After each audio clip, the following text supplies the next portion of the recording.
request from a member of the public who wishes to record the meeting independently. Do I have any objections to that? Thank you very much. Firstly, can I welcome a few people? I'd like to welcome Rosemary and Carl and Nick to this committee. It'll be their first meeting. And welcome back the old faces. And I'd also like to welcome Martin Royal, who's our independent cooperative member.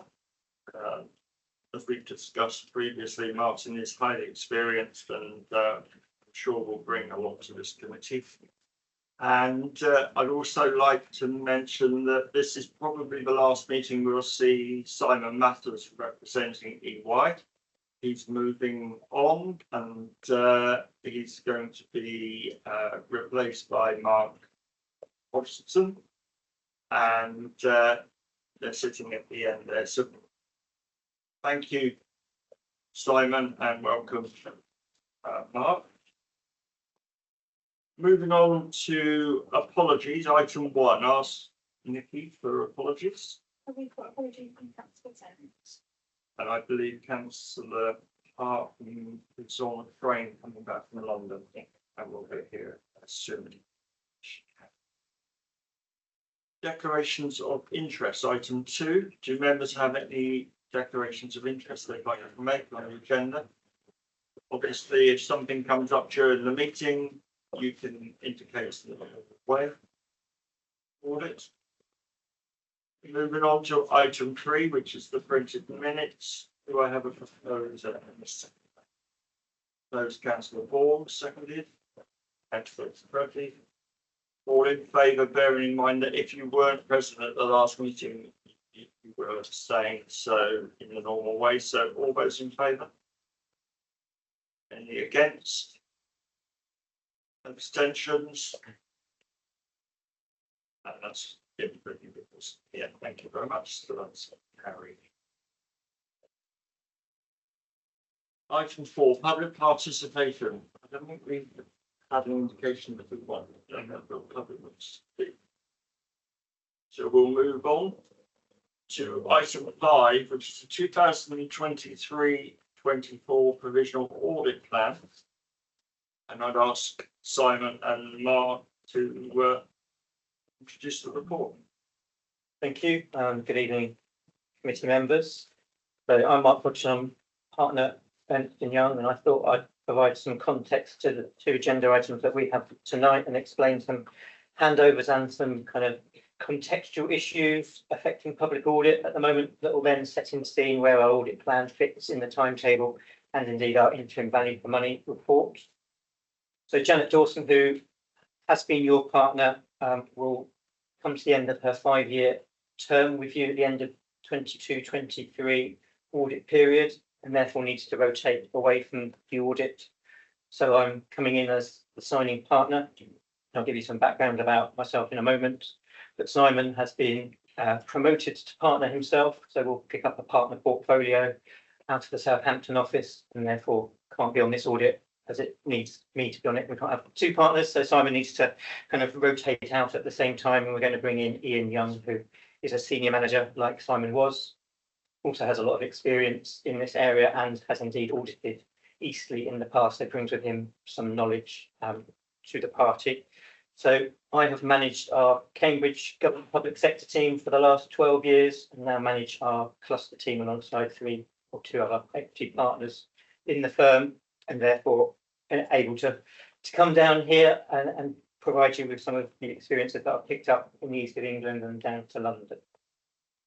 So the national context, I think, is important because we've seen lots of delays in local government audit over the last probably 3 years or so, which have probably emanated over a 10-year period due to a number of issues that have been well documented in governmental reports, and which led to a lot of action in the last 12 months with the department and indeed the Financial Reporting Council, which emanated with 2 consultations in February, 1 from each of those, and then a 3rd from Cllr, kind of the governing body for financial reporting in the public sector. Those were to bring in what was called a backstop date at the 30th of September, which in effect meant that all legacy historic audits would have to be completed by that date, which was labelled a reset to be able to recover the system going forward. So 23-24 audits could be done on a more normal timetable and everything got back on track as quickly as possible. This legislation that would have enacted that approach was due to be laid, but the general election was called at almost exactly the same time. It was due to be laid, and due to PERD and other governmental pressures, it never got laid. So the 30th of September deadline is currently at risk because of the parliamentary time that's available for that legislation to be laid. So we're in a kind of a holding pattern, awaiting guidance from the Financial Reporting Council and the new department and their minister about their wishes. But our knowledge is that all parties were supportive of the calling of the general election proposal. So we would expect it to go forward to enable a reset and a recovery. I say that because it's important of where we position this plan for 23-24, which is clearly forward looking, and then a report that I'll get Simon to talk about, which is backward looking and covers both 21-22 and 22-23 financial years for you. It only covers value for money because it is likely under those legislative requirements that we won't audit your financial statements and give an opinion in the truest sense on those reports. A disclaimed audit opinion would be issued saying we couldn't do it because the legislation was brought in and a backstop date has been run up against. So we'd move forward to auditing the 23-24 financial statements, those being the most recent financial information that you have available, and hopefully providing you with assurance over which you can then go forward and make decisions at council in the best interest of local taxpayers. We did commit, along with all other audit firms, though, to complete our value for money responsibilities under our code requirements, because they set out what council's underlying arrangements are for doing business, if you like. So it's really important that those arrangements are both documented and commented upon, and that's what the interim value for money report does and why it looks back and covers 2 years. It's almost to bring you up to date and to where this legislation was brought in.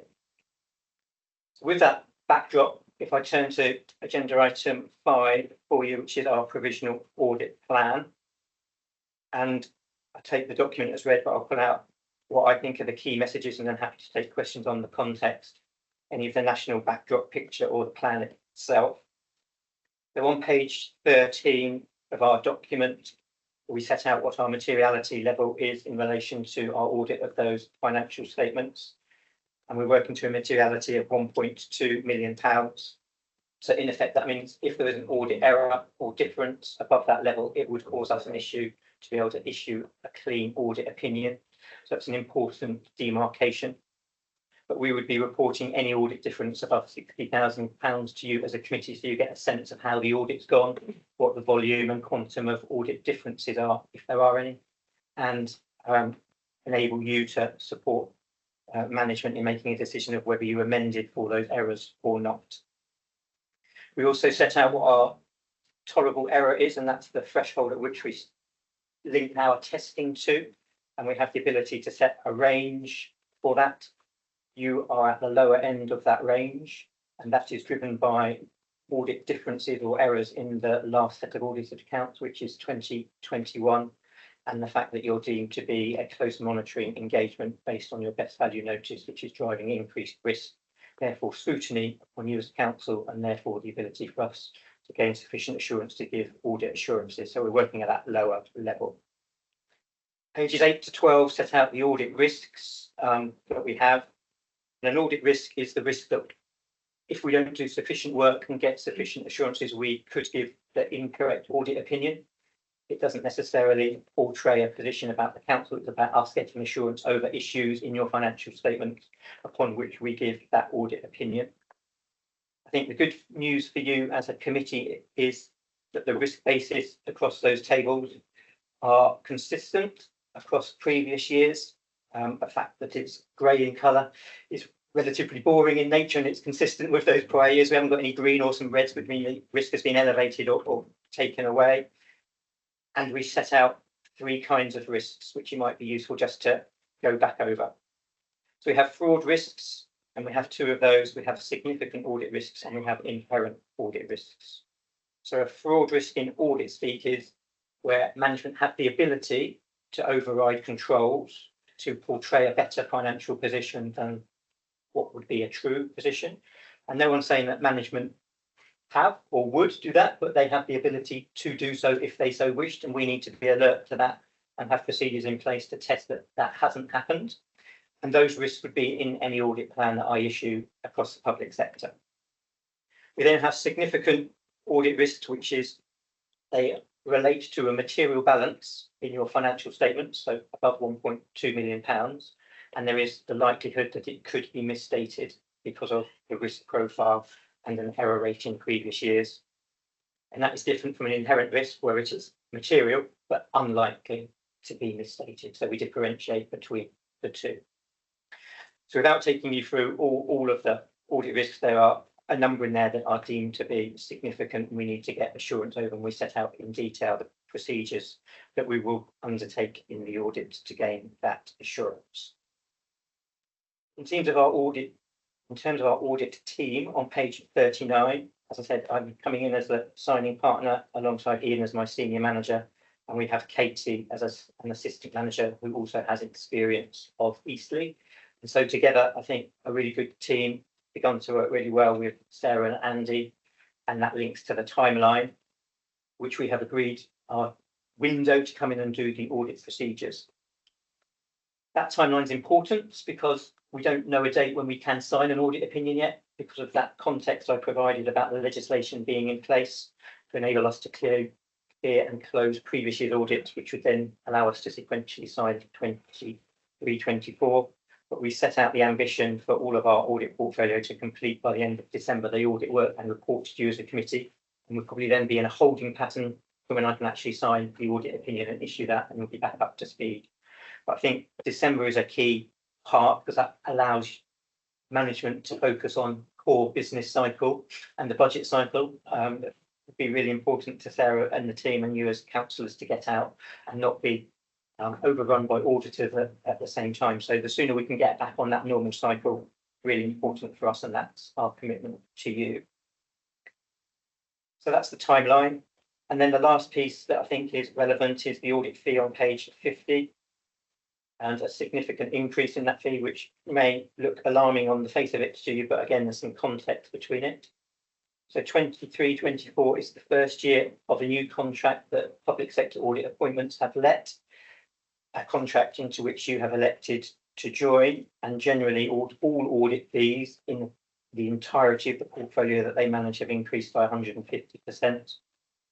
And 99% of local government bodies in the UK, in England, are in that contract. So everybody's audit fees have gone up, and that reflects the regulatory environment within which we operate and cost of undertaking an audit that is compliant with international standards on auditing and all the reporting that we have to do.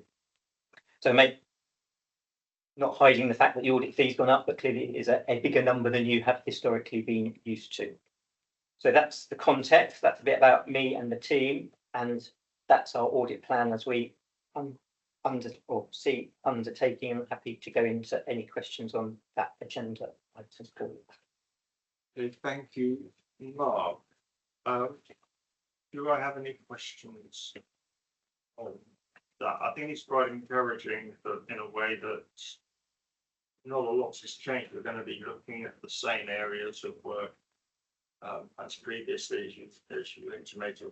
So that's in a way good, and it shows that it's moving forward in a way that isn't going to catch us out. We know what we've got to do, and I'm sure that officers are happy with that approach. Yeah, So you'll be already working towards December. yes, so we've been meeting anyway, and the council up and ready to go. So we've got a place. So yeah, you'll be working very hard with you to make sure that deadlines. Alex, yeah, have you got a high degree of confidence in meeting the timetable? Because I know in the past we've had timetables because of the situation and problems in other authorities, resources have had to be pushed and pulled between other authorities, and then that's delayed us. Great question. I think there's two things driving my confidence level, if you like. One is the fact that as a government and public sector team in EY, we are fully resourced now at staffing levels and have a really strong intake for September for our new graduates. So it's really pleasing that people want to come into the sector. And the second is that I think there's more robust process behind our commitment to delivering audits and our ask of all audit clients and what they need to provide on kind of day one of the audit. So not only the draft statement of account being published, as Sarah says, but a full set of working papers for us to access on day one to enable us to go at the 100 miles an hour we need to go through for the entirety of the window to end on the period of time. But also clarity in discussions that we've had with all of our clients that if you don't deliver on day one or at any point, we would have to pull out and you'd have to go to the back of the queue so we can use what is a scarce audit resource on delivering risks. We don't have people on a bench. We can't bring in substitutes to pick up the rein. That is the state of the market we're in. We have to be quite clear with everybody that that's the game we're playing nowadays. And that's driven behind the code of audit responsibilities that public sector audit appointments set out and why the fee is where it is. But together, that's my confidence. So the other half of that question is, are we ready? Are we confident that we've got the resources and that actually we won't do anything that will now impact on that timeline? Yeah, the team have been working very hard. Everything's up there, so it should be good to go. I mean, Mark, we'll have this discussion many times in the coming months, I'm sure. But yeah, currently, both sides, I think we know what's expected and we're ready to go for it. And I think the other aspect of this is that government legislation. If that's held up in any way or changing the way that causes problems as well, doesn't it? So we need clarity coming from the new government as to what they're going to do with that legislation that is about to be approved, but was held up. Indeed, all audit firms are pushing for guidance and that legislation to be laid. Clearly, we want to close out audits as quickly as possible.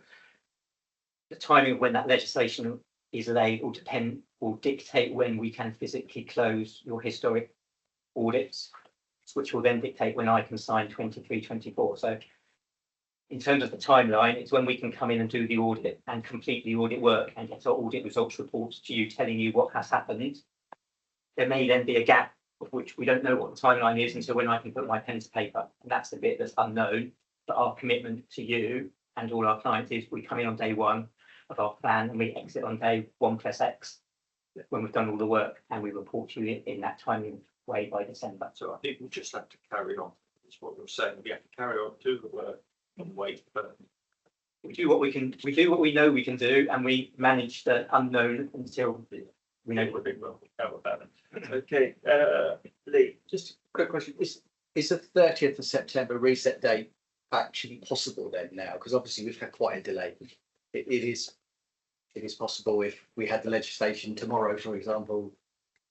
I can't remember the exact calculation, but I think we have pretty much run out of available parliamentary time because it needs to be laid for 40 days before it can be enacted. And clearly a summer recess has a big impact on that. So I couldn't tell you hand on heart whether tomorrow is the day for it, but I think we'd probably run out for September to be realistic. So in our minds, we're probably thinking it is going to be a bit. So in our minds, we're thinking it's November, December, or possibly March, depending on where they line up for equity across the whole of England. The local government association needs to start lobbying. I think there are quite a few bodies who are wishing to put their penny in and to try and push it along because it's in the best interest of all of local government to sort this out. Absolutely, it is in the best interest of everybody to move forward from where we are nationally, not just here but everywhere. Something, as you indicated. Okay, do I have any other questions, Martin? Just so I'm clear, so page 39 of the supplementary pack, page 37 in your report, there's a section saying key processes where we seek to align controls, and it talks a lot about the IBC, which is County Council. Just from double check that's not 50C, so. We're not going to rely on controls here for this audit. Yeah. We're taking a substantive audit approach. Yeah. If there is a wording difference, let me check it and I'll Yeah, come back to it. Just to confirm on that, I think that's inaccurate and needs to come out. So I okay, think that's fine. point. So I think it's the same in the ISO 315 appendix as well, where it mentions the 3482 report. Yeah. And just on that first ISO 315 section, you say that the TBC in proposed fee variation. I know the ASA doing sort of benchmarking piece on that based on 22, 23. Do you have some sort of indication as to the scope increase you're expecting as a result of 315, given you haven't done 22, 23? Yeah, PSA have a range in mind, depending on whether you've done a prior year or not. Again, let me email the around what that range is. I don't have it off the top of my head, but there is a range. Yeah. That takes into account that information. Thank you. Do we have that response circulated to part of this? Okay, thank you for that. So we know where we're going. Quite short the time scale, but we know the route, so that's good. In that case, can I have a proposal and seconder that we know direction to propose Councillor Bourne, seconded Councillor Hadaway.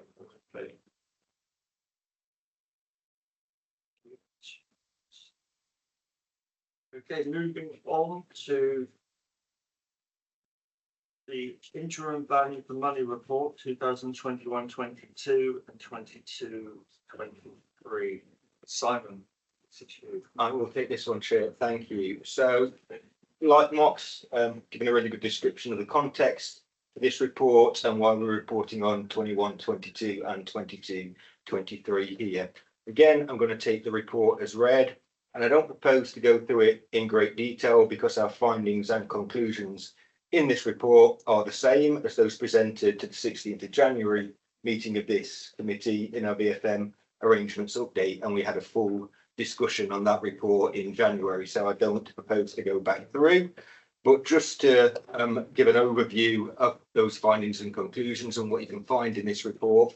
So we are proposing to report by exception across the 3 BFM areas in both years, so in 21-22 and 22-23, and that's set out on page 71 of the committee papers. We raised recommendations in the BFM arrangements update report that we brought in January. Management have responded in full to those recommendations. You can find those in Appendix B of this report. And the final thing I'd probably want to draw to your attention, the reason for bringing this report in addition to the previous one is that we are required under the Code of Audit Practice to write a full narrative commentary on the Council's value for money arrangements. So it's arrangements covering how it ensures it's financially sustainable, how it effectively governs, and how it delivers economy, efficiency and effectiveness. You can find that full commentary in Appendix A of this report. I will stop there and happy to take any questions. Thank you very much. Questions? Some more detailed.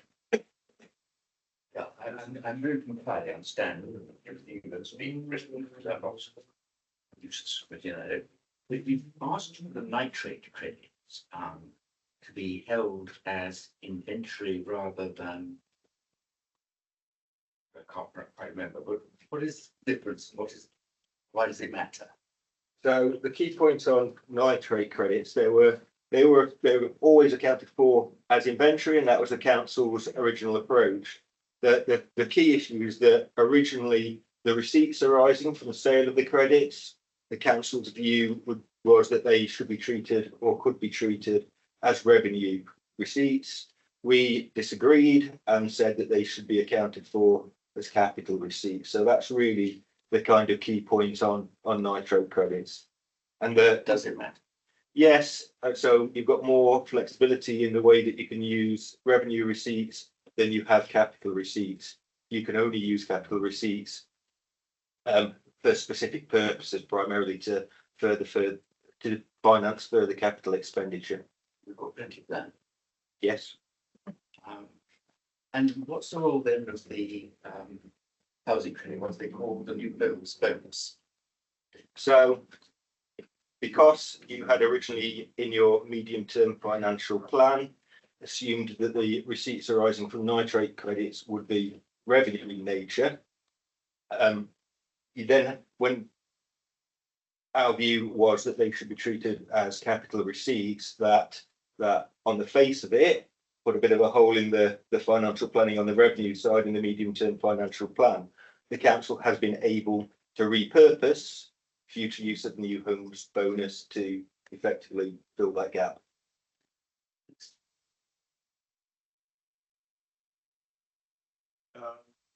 Yeah, Jim. Thank you. I've got two questions. First of all, the section on the solar Cllr Bourne. Yeah. One of the challenges within the audit was that big decisions were being taken by the council without seeing a full range of possibilities in terms of there wasn't enough granular detail in terms of the options. They were just being presented the best case scenario and being expected to pass on that. Is that something that we'll be looking out for, or that you would advise in order to be looking out for in the future in terms of how the council operates, in terms of ensuring that a more detailed range of outcomes is presented to decision makers? Yeah, I mean, I think that would always fall within the remit of our value for money work. So there are three value for money overarching criteria: one around financial sustainability, one around governance, and then one around securing value for money. The one around governance is all about informed decision making. So if there are significant decisions to be taken, we will look at the reporting to members if we deem it to be a significant issue that merits our attention. Brilliant. Thank you.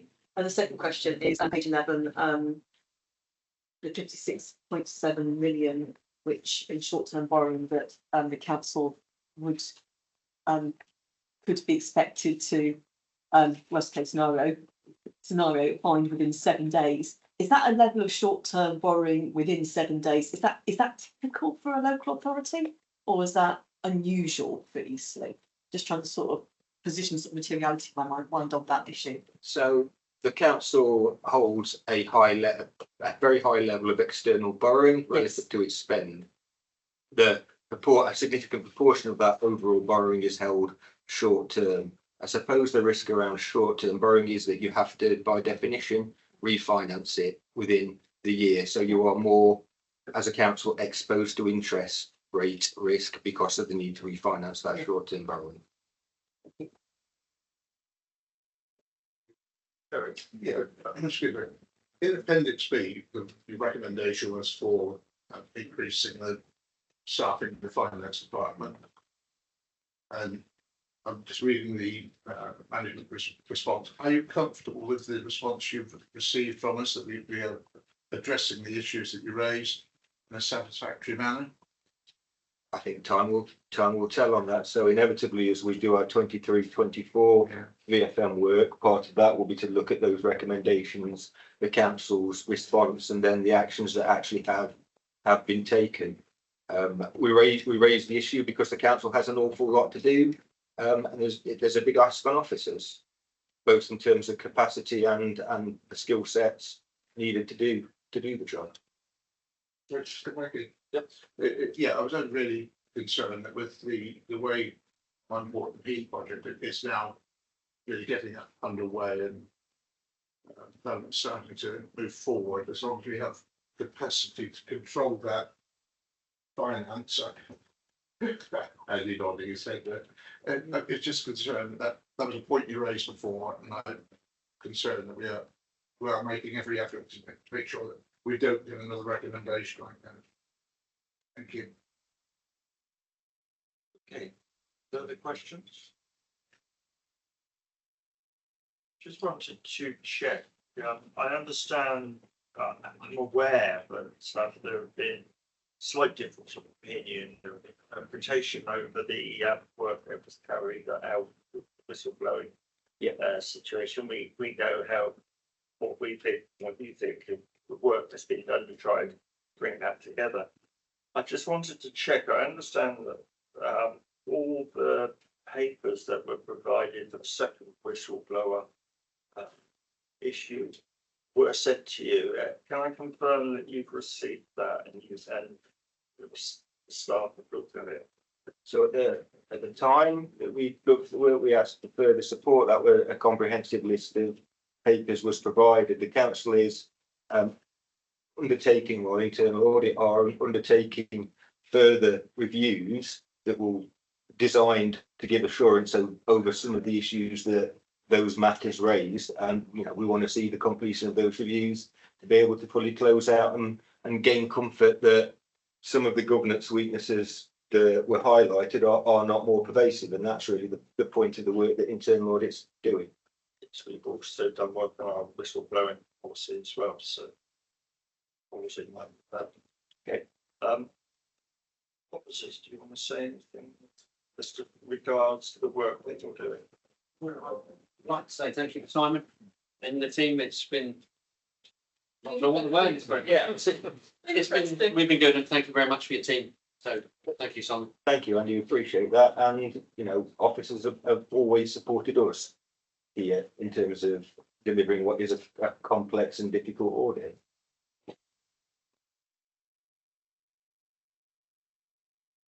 If there's no further questions, I will offer a proposal and second it report for it proposed. The Pretty secretary. All in favour? Motion? Yeah. Events?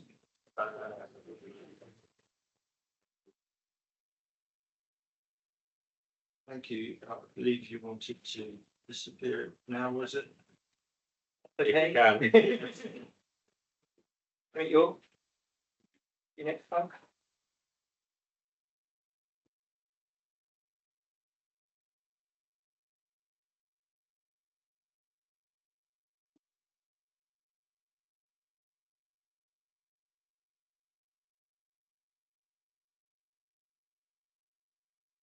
Item 7 is the health and safety annual report, which is wherever I can't reach inside.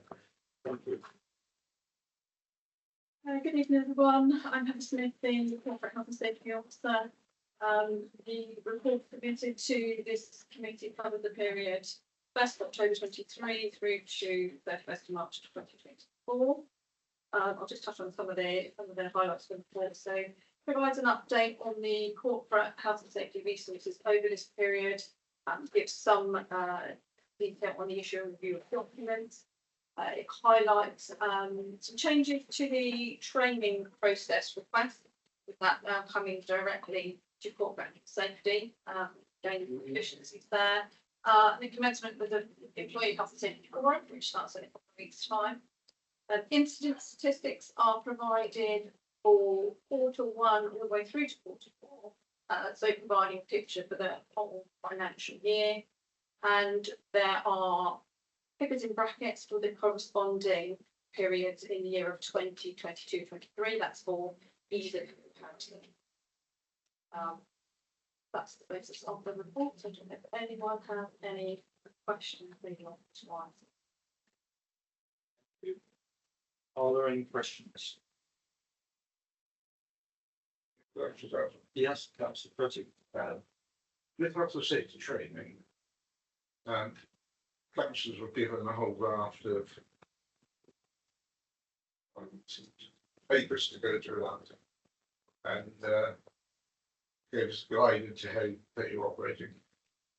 With every member of staff, do they just do an online training, or do you have a person toolbox talks similar?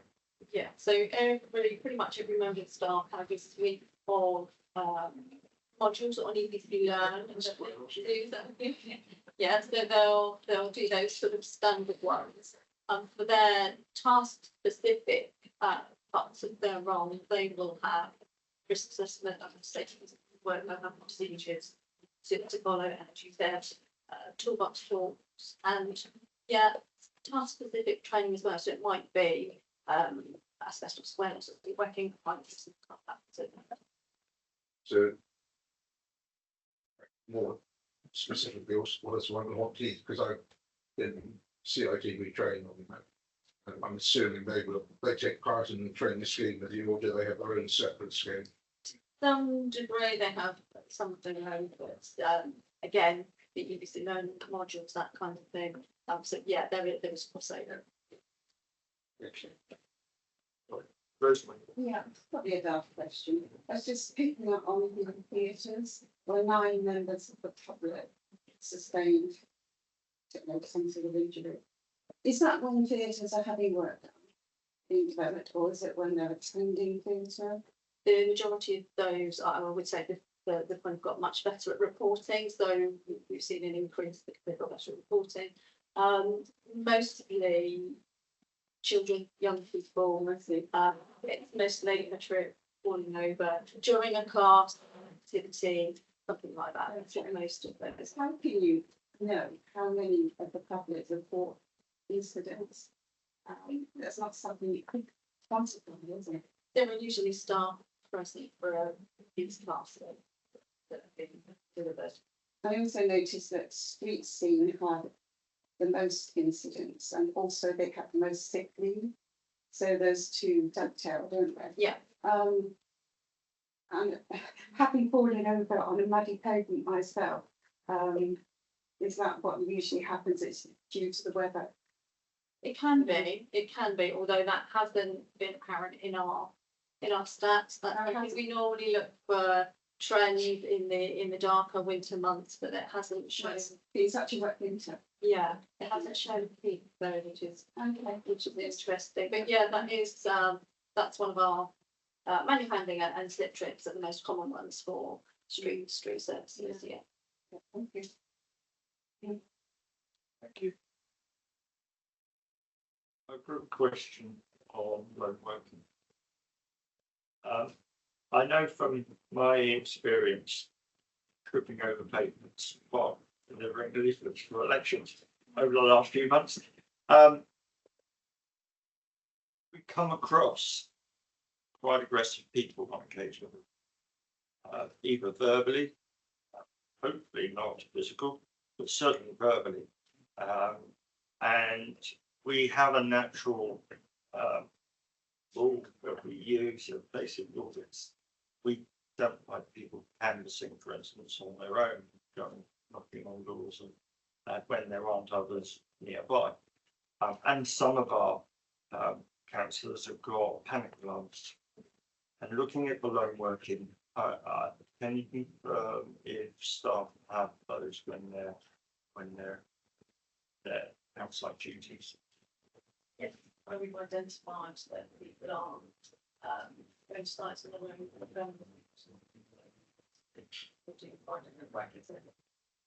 I understand there's something on app on the phones as well. Most of our lone workers have an app on their phone. There are some, a handful. So, for instance, our cleaning team, they have a key fob type task that they use it. You never know what you're going into, do you? That's the problem. I mean, when we do casework, as a matter of course, I always tell my wife, "Well, I'm going to somebody's house." She just can't take the risk. And I'm sure other councillors who are here do the same. You don't just respond to a message on a phone or blindly. Sadly, we live in difficult times. I think it's really important that our staff do have that security and that protection and that reassurance, and that they do report everything. So any sort of verbal, I think actually what I call verbal violence is as bad as physical violence. And it's some very unpleasant occasions. Over my 30 odd years, I've been doing this, where it's been quite uncomfortable for me. So what it's like staff day in, day out, customer facing, the majority of course, brilliant, and very understanding that you're only doing your job, or frustrated, but they understand that you might be able to help, but it's important that you have that backup. Yeah, I think as you said, reporting is key, because that takes a picture of whether things are improving or possibly deteriorating, and whether we need to take extra measures, so yes, reporting is absolutely key. Yeah, and both of this is internal. The numbers of people, as Rosemary said here, from the public that are reporting issues, fairly low, aren't they? It's mostly internal, so we have a responsibility to look after our staff. Yeah. That's clearly. Yeah, and I think other than children at the point, or maybe in the country parks, falling on the effect. Adults, maybe children falling in, sorry, less than that. Very important. Goes on signing. Rosemary. But can I just ask one of the member of staff who had damage to their property and car, why could the police not press charges? Was there insufficient evidence, or did they not have enough labour capacity to follow it through? Because I know they're very busy. I just wonder why. Probably comment on we've been going on. Okay. I think you too, Tim. Thank you. It's in the report as it affected a member of staff. Says ongoing. Yeah. That's so ongoing, isn't it? The actual incident. Okay, do I have any other questions? Happy to thank Heather and okay, can I propose to Councillor Bourne, seconded. Cllr Hadaway, all in favour? Okay. Abstentions. Thank you. Speaking.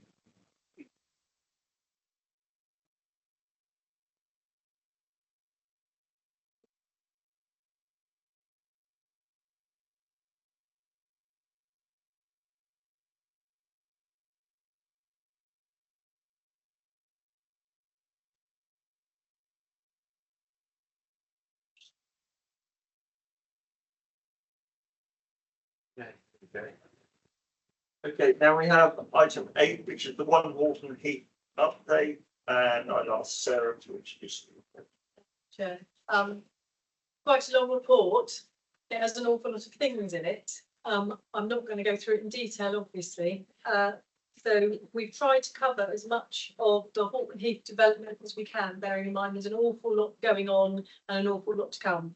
So the report tries to take you through budgetary approvals, the trajectory of how we're building the next few areas and the timing of that.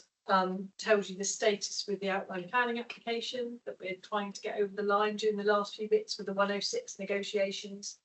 Gives you a story about the work on site to date and where we are with that. And talks about upcoming areas, so the school is coming up, Bodley Breach, all the next bits that are obviously coming forward shortly.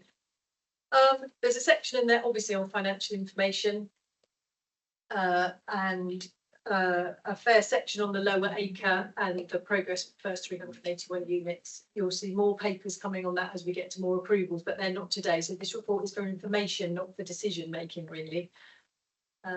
We tried to raise about the organisational implications.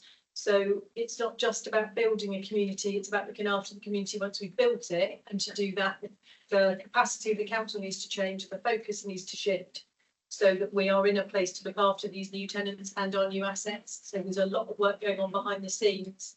And you'll see more of that coming forward as well as an Audit and Resources Committee, because the resources of the council need to definitely step up and get on. We've got a massive piece of work coming our way. We will be a big landlord. So we need to be looking after our tenants very carefully. Then there's the sales and marketing. So for the ones we're not letting, obviously we need to sell them. So there's a sales and marketing function that we're working on, and we've had some approvals on that. So we're just working up.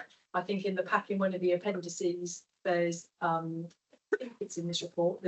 We've got the new structure. We're starting to fill the posts so that we can start to sell things. Our Eastbrook website is out there. People start registering interest. So all of that we're trying to get ahead of the game. There's a bit on there on housing landlord services, which again picks up. So we've got somebody from Winchester has now joined us. For those of you who know her, she's Amber, and she has loads of housing experience. So she's heading that team, building the team as we go, so that when we get the rest of our tenants, we start to let more things. She'll be there and she'll have all the systems in place. We're also working on a housing system at the moment. We've dovetailed with all of our other systems, so they talk to each other. So the dream being, in the future, a tenant or a resident can ring up and it can be seamless. You can order your green waste bin at the same time as you ask about your housing rent and all of those things. So we're trying to get a seamless system. Obviously, that's an awful lot of work. So our IT team need to staff up. You can see how it goes through the whole council.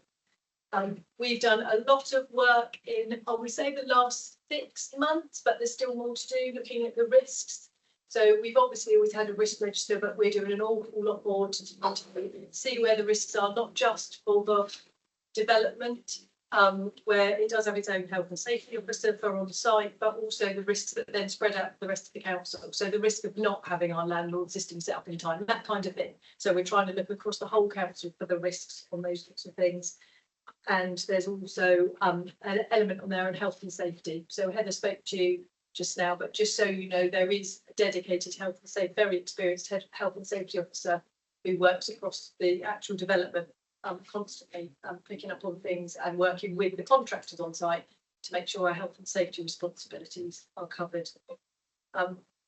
So that was a whistle stop for a very long report. There's lots of appendices, there's maps, there's pictures. I'm going to plug the 16th, I think it's Tuesday night, isn't it? We've got an all-member walk around the site. Let's all cross our fingers for no rain. So we'll be there then to walk you around, and then we can ask more questions. You'll see when it comes to life, it means so much more when you walk the site than when you look at a picture. But there are pictures in the appendices as well, and I'd urge you to click the link for the drone footage. Personally, I'll watch it on 2x speed because the drone's quite slow, but that's your call. Yes, we're going to try and improve that over time as well, so that the drone footage then will have some overlay of speech over it, rather than just the pop-up bubble, so that it will talk you around the drone footage as it goes, rather than just the pop-ups on the screen. So that's probably, it's been a bit of a mammoth task. There's 3 of us here to help. Me overseeing it, Chris very much all over the detail, and Andy very much all over the finances. So over to you for questions. Thank you, Chair. Questions? And immediately hands go up. I'll go with Maud first. Thank you. Basically, in your summary, page 151, you've got a detailed plan to address these areas need to be developed to mitigate risk. Have you actually started? It's Sorry, I'm with your summary. It's right. Page 151. Or I think it's 151. Conclusion. And you've got ongoing management and maintenance and multiple new retained asset classes. A detailed plan to address these areas needs to be developed. Yes, so that's part of that organisational capacity piece. So we are working on it. We've got an internal working group looking at exactly that. It's in its early stages, I would say. So is there a deadline that I think you intend having it ready? Well, we need to dovetail it in with that trajectory that's also in the plan. So as things come forward, so we've already got plans in place for some of the roads that we've obviously already built and things like that. But it's knowing when the houses are coming on stream. You need to get the rest of that asset maintenance stuff in place. So there is a plan. If I'm completely fair, I don't think it's as developed as it needs to be yet. But there's an awful lot of resource being put into it. There's no deadline for it all. Well, the deadline is the trajectory, I suppose. So it moves all the time depending on which asset comes forward. So when we do the local centre, that will be a different class of asset, and we'll need to be ready for that when it comes. Lee. Yeah, all I was going to say is just thank you very much for the email update after the last meeting, which was very detailed, and like this report gives us a lot of information. I thank you very much also for the confirmation of some quarterly updates. I think it's going to be very useful for us going forward because there's so much going on, and I think for all of us to read it in between. But so thank you for that. Thank you. Not necessarily now, particularly if it's going to be negative, but it would be nice to have some feedback if there's things you need more on, or things you think there's a gap you'd like to know more about, or if we've given you too much on something. We've gone into quite a lot of detail about progress on site. You might think, you know, I don't just know all that detail, but if you give us feedback, then we can tailor the report more. Thank you. I've got Chip first and then Rosemary. Thank you. I just really want to echo actually to start off with what Councillor Hadaway said. I'm really pleased to see a very detailed report. Thank you so much for doing that. I particularly appreciate Appendix G.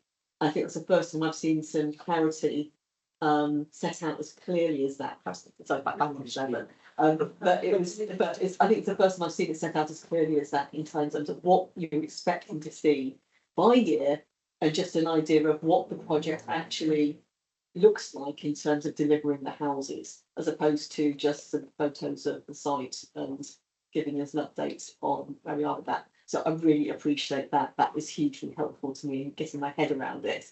The second thing I'd like to say is that as far as level of details, I find it, I'd much rather be given too much and I can decide what to not read than be presented with something that somebody else has assumed would be the level of detail that I have. I don't know how other members feel about that, but I'd always rather get too much than not feel that I've had enough to be able to understand the project fully. Just a bit of a query about page 133, where the lack of overarching outline planning permission was cited as one of the reasons for delays on the project. Is that been resolved yet to the satisfaction? Does that remain a risk of further delays? Yeah, it's still a big risk. So the new planning managers that have joined us in the last quarter have got it as a number one priority. It's a complicated piece of work and it changes every time you look at it, unfortunately. We've got a programme that we're working towards, which will see it go back to committee at the end of September. There are some big buts in there because we're reliant on external parties. A lot of that comes down to Hampshire and Natural England. But it's not everybody's top priority, but it's the right people's top priority to get that outline planning permission granted this year. And that will start to remove a lot of other challenges and barriers with the throughput of the follow-on work. And again, it brings a higher degree of certainty to the project, doesn't it? Yeah. Really as well, echoing Councillor Attrill's points around organisational capacity. I'm concerned that both the school and the local centre appear to be projects which are at risk because we don't have enough organisational capacity to be able to drive them through. That seems a real shame. I mean, one of the things that was always promised with 140 was that infrastructure would be in place. Infrastructure would come first. In my mind, the local centre and the school are pretty essential pieces of infrastructure. Yeah. And it would be a real shame if those weren't able to be delivered in the way was originally thought through, due to us not putting sufficient organisational capacity in place soon enough. I was wondering if that can be reviewed going forward. Well, actually, what is being reviewed by what you've been saying before, Sarah. But really, it's so important that as a council we put enough resource into driving this project forward, and so much of the council's finances hinge on it. It's a massive, massive project, and if we can't do it because we're not putting enough resources into it, that's a huge concern for residents and members. Yeah, so with regard to the school, we're definitely further ahead with the school than we are with the local centre. Yeah. We are talking to consultants at the moment, and hopefully in the report that comes later this month, we'll have an update, a bigger update on the school, which will give you a bit more of an idea of trajectory. It's all built into the 106, so you know we have triggers where we have to have the school in place. So that's what we're working to. The local centre has been particularly challenging, and it hasn't been that we haven't tried to get the resource to it. Finding the right people to get it off the ground has been a challenge. So we're regrouping again on the local centre, so it won't come forward as quickly as we would have liked it to. Okay. That is a fact, but we are working very hard behind the scenes to find a way. We've been talking to some external agencies who could maybe come in and do that massive work for us on the local centre. And then it's slightly easier because then you can do the implementation of it, but they can do the planning. So yeah, I think with the local centre, it doesn't warrant too much time in this meeting, but I think local centres are notoriously difficult to get right, especially financially. Many don't. You only have to look at North Stoneham where Highwood have failed miserably in years to do that local centre. Yeah. So one of the biggest problems we've got is what is the right local centre, not just for Horton Heath, with the consent that we're seeking, but there's a local plan review, there's a lot more development in the whole of the borough coming. The policy requirement for the local centre is quite modest. It's a small facility that's only really designed to cater for Horton Heath, not the new development, but the whole of Horton Heath. You know, it's a big question as to should we be reconsidering that? Should it be more of a district centre? Where's the evidence to support that that's what's needed? Is there a viable business model? So, and you can go round and round in that circle, and we have been going round and round in that circle quite a lot, not aided by the fact that we've had 4 or 5 different, some internal, some external people have a look at it, and we've not managed yet to find the right person to take it right the way through. So it is a big concern.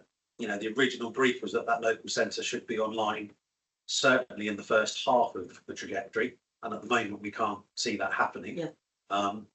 We're very mindful of it, but if we're honest, still a little bit scratching our heads on how to unblock it. Thank you for your frankness, it's much appreciated. And just want to finish off by saying again a huge thank you for the idea of doing the quarterly updates. It makes me feel much more informed as a member and as a member of this committee. I really appreciate that. Thank you. Yes, I agree with Councillor Tidridge about the report. I mean, being new to this, and I don't know much about Horton Heath, there's been a real insight into what's going on. I can't remember it all. I have to read it several times. I'd be surprised if we could have not an eye. But also, Councillor Tidridge has asked the question I was going to ask about schools, because it's supposed to be 2027 completion. Desired trajectory, say that trajectory. And if you resort to temporary education or accommodation, that's going to be a huge cost, which probably hasn't been factored in at all. So can you actually assure us that 2027 is looking like it might be possible? I'm glad you said might be possible. The answer to that is yes. Well, likely how likely? would be quite robust in saying yes to. The programme is there for it. We've got no time in the programme to faff around, quite honestly. We've got some urgent work we need to do in the next 4 weeks to get the procurement strategy, get the turnkey multidisciplinary consultant appointed. But whilst that sounds great, that poses a whole load of other organisational challenges, because we're talking about a £1.5 million fee that we're looking to place on a framework in terms of governance and contract standing orders and value for money. That causes us a lot of other headaches. It's not just as easy as go and buy the resource and get it done. We've also got, you know, the fact that we're doing this inside a council to satisfy as well. So 2027 is still the date that we're working towards. We've got resources involved now. Mace, the multidisciplinary that we're probably going to appoint, and they're doing a lot of the feasibility work now. But in my head, as project director, that timetable is one of my top risks. Because it would be a major headache if you had to resort to temporary accommodation for education. Okay, thank you. Reputationally, not something we want to entertain either point. So. Yeah, I mean, going forward, before I can try Alex to direct, going forward, we need to be fully updated on that as opposed, you know, as the issue develops, because obviously we want to make sure that it doesn't fall behind, do everything in our power to stop it. Could I jump outside? You say primary school, does that include infants and juniors? Is it 5 to 10 age group? No, it's I think it's 4 to 11. Junior. It's just juniors, not infants. So it's Yeah. So it's a 2-tier school rather than a 3-tier school. So there is no juniors. You sort of go reception up to year 6, and then they go to Deer Park at year 7. Yeah. Okay, it's just that I was chair of a school that was just infants, so. I was interested. We don't do infants, they don't really do that, do they? And there's no thought of letting Hampshire take over because we want it done properly. There's no thought of letting Hampshire take over because we want it done properly.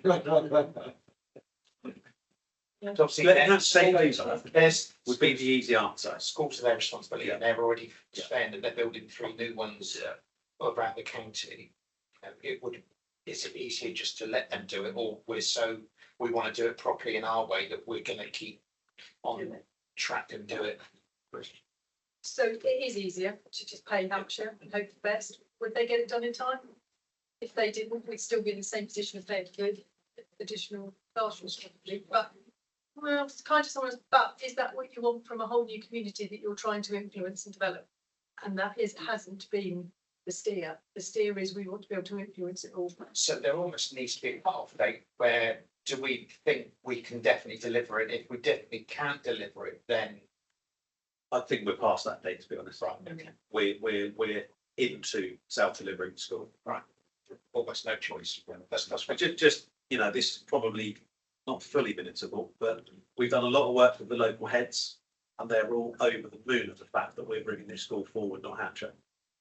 And several have asked us to come and inform the brief of the school so that they know that when the school is delivered, it's a school that they would want to operate in. So my question is a very niche question based on recent experience of digging up the pavements of Eastleigh. So we've said that Openreach and Virgin are laying their broadband fibre optic cables, not two. Are they not going to come along at a later date and destroy all your pavements? Are two the supplier or a contractor? They are a supplier who are not using Openreach. They are laying their own cables and digging their own holes in Eastleigh and making our pavements a mess. I'll take that one away and Because I would think, yeah, if people are still in the digging phases and we just check, because they've just deployed in Eastleigh en masse. Yeah. And so if their plan is to extend into the rest of the borough, then I think we should look at it now rather than when we've got nice shiny pavements and they get destroyed. We'll have to come back to you. That was niche. It's only because I spotted it. They dug a hole outside of my house, and put a nice thing there, and then 2 days later at 10 o'clock at night came and built the hole back in again and left it. And it's like I have no idea what they've just done, but they made a bloody mess and wasn't even very pleasant. But they're working on the Pirelli estate at the moment quite a lot. It's just what I'm saying. And the other thing was, you know, housing is really important and social housing is really important. I think we just need to get our message out there about when we deliver parcels of houses, how much of it is social, and the fact that you have to be on the housing register to get one of these houses. People keep saying to me, "Oh, you're building all these social houses and people just come from all over the country and take these houses." I'm trying to explain that's not how it works, but they don't always believe you. And I think part of the message is we're delivering social housing for local people who have been waiting for 5, 6, 7 years on our housing list, and they are the ones that are going to get these things. You know, it is for local people. I think really hammering home that message is so important. But also, you know, when we release the packages, to let people know how many social houses and how many for sale and how many for this and that and the other. So it's really visible because we made a big noise about we're doing this, you know, to the community, and I think the social aspect is just so important. But that should all be picked up in the marketing, but I will very much take your point about the housing for local people. Yeah. And make sure that's the theme. Yeah, Derek, I think, thank you, Alex. Thank you very much. Can I also say how much I value these reports? Maybe in future there'll be slightly smaller because it's not such a report, it wasn't there. I think they might get bigger, Derek. We're doing more and more. Secondly, can I ask, knowing how the cost of raw materials are going, how our projected budgets are going, I've rounded to consider or Chris, but if we could have an update on how things are going in that direction, it's a lot of money we're spending, and if we can have an update on that at some point, I know tonight could be very difficult for you to do, but could be have a brief update. Give a bit of an overview. I mean, when we make the estimates, the costing team makes allowances for inflation where they can, based on build time. So like when we're forecasting for the later units, we also try to fix contract prices so that we can start to minimise that risk. And as the costing reports are done, there's an appendix there which shows a bit more of a detailed summary of the costing report as they go through it. They do that. As Sarah said, there's a report coming later in July, so again, that'll have a bit more detail on costing in that instance, but where we can put the relevant indexes to make sure forecast it as best we can. And one last thing, I wasn't going to bring it up tonight. I have emailed Sarah about it. Yeah. On clause 46, 47, which relates to a very parochial thing to me, which is a footpath by the railway line. Apparently tenders have been invited, received and ordered placed to do the work, and yet it hasn't been agreed with the town council or anyone else. In fact, there's a tree, Aboriginal effect trees going anywhere later this month. The whole lot seems to be very disorganised, Chris. Could you ask your team to look into it, please? I wasn't going to bring it up, Sarah, but I had to. Councillor Corbett's put to me yesterday as well. We're on the case. Can't be asked today, but yeah. Other than that, I look forward to seeing your financial ones later. Thank you. Nick.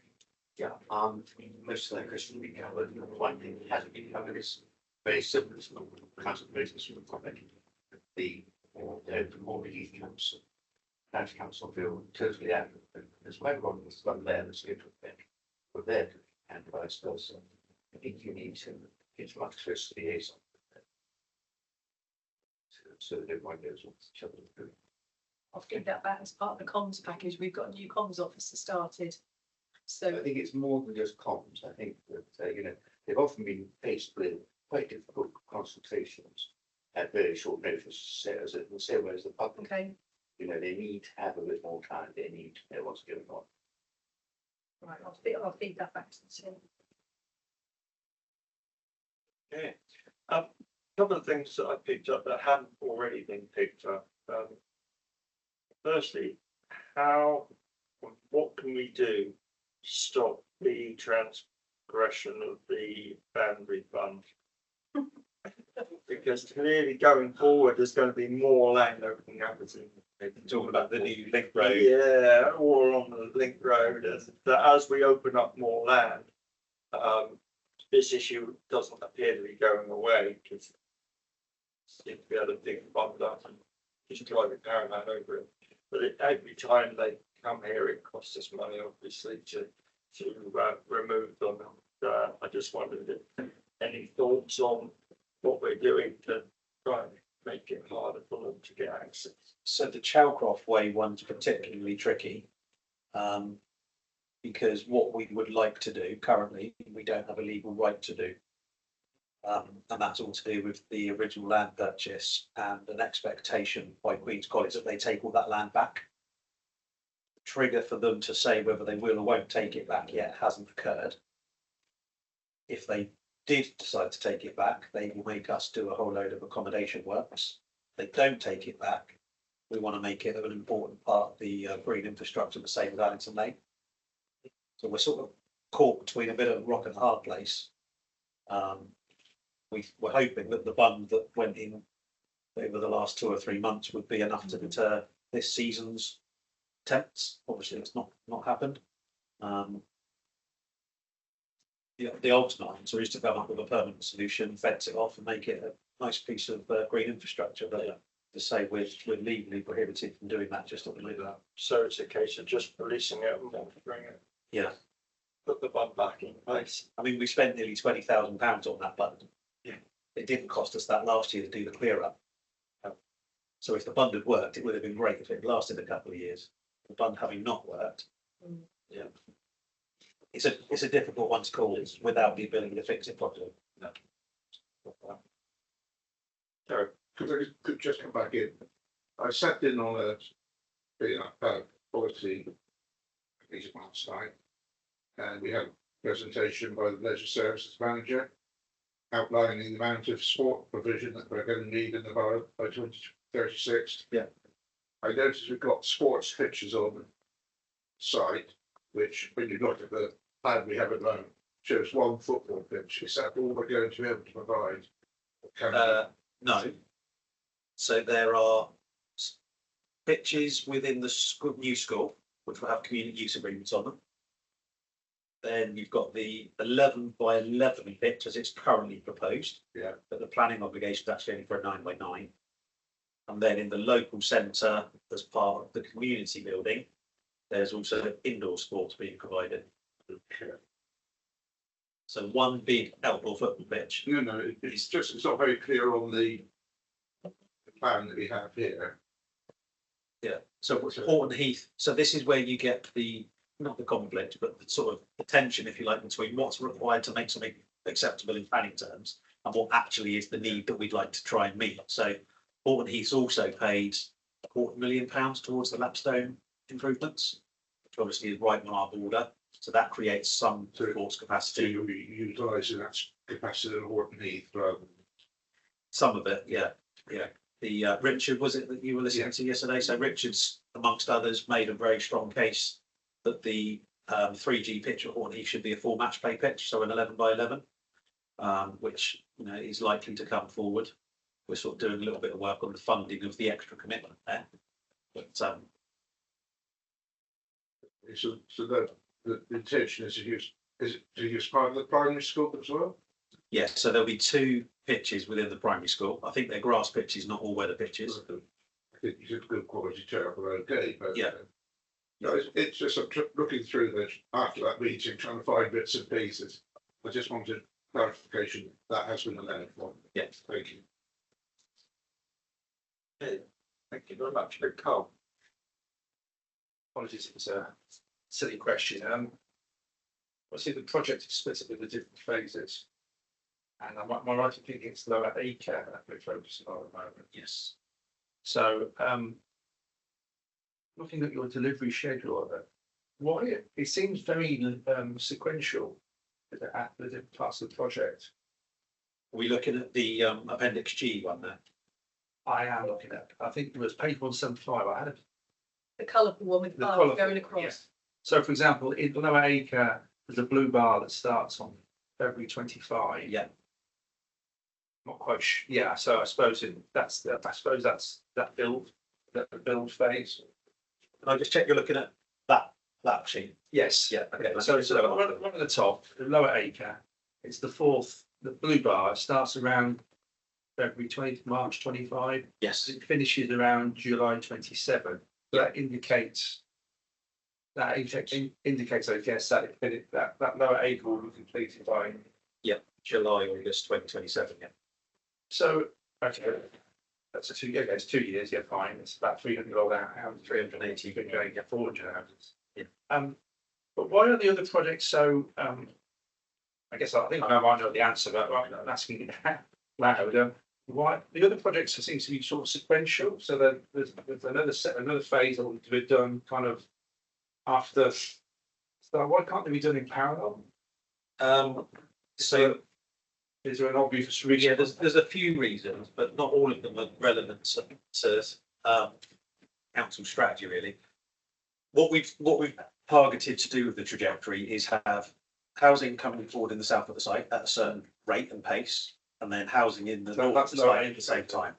Yeah. So if you go on to the next tab, which is just a slightly more detailed version of the housing trajectory, you can see that within the lower acre, that's 7 different parcels. Yeah. And there's a lot more overlap with those. Understood. There's a lot of concern between the marketing and the sales team that we're bringing too much product to the market at the same time. Right. Members is a development you may be aware of, members. So that's a 240 unit scheme. It took 4.5 years to deliver, and that was at the market's pace. So we're going 50 to 75% quicker than the market with every single parcel already. Right. And we're sort of hedging our bets and so if we do that amount down there and that amount up there, we'll be able to dispose of it all. Right, you don't want to saturate the market. Yeah. Okay, that's very sensible. And one of the challenges is we're a single brand. So if you take the Stoneham site or you take the Borley Green site, you have 3 different developers there bringing forward product. Yeah. And all of them together are bringing forward less per annum than we're projecting to do here as a single brand. Okay. So we're conscious of that, and we're knowingly setting our stall out to do that. But it's one of those risks on the risk register as to no one else has done it that way or that quickly before. We need to just make sure that it's going to work. If they fly out the door because everyone loves it, you know, certainly by phase 2 and phase 3, we can crank the heat up and do more quickly. Yeah, so we kind of need to test the strategy before we get too deep. So another question then. Housing isn't the only element of this development. There's infrastructure which could be.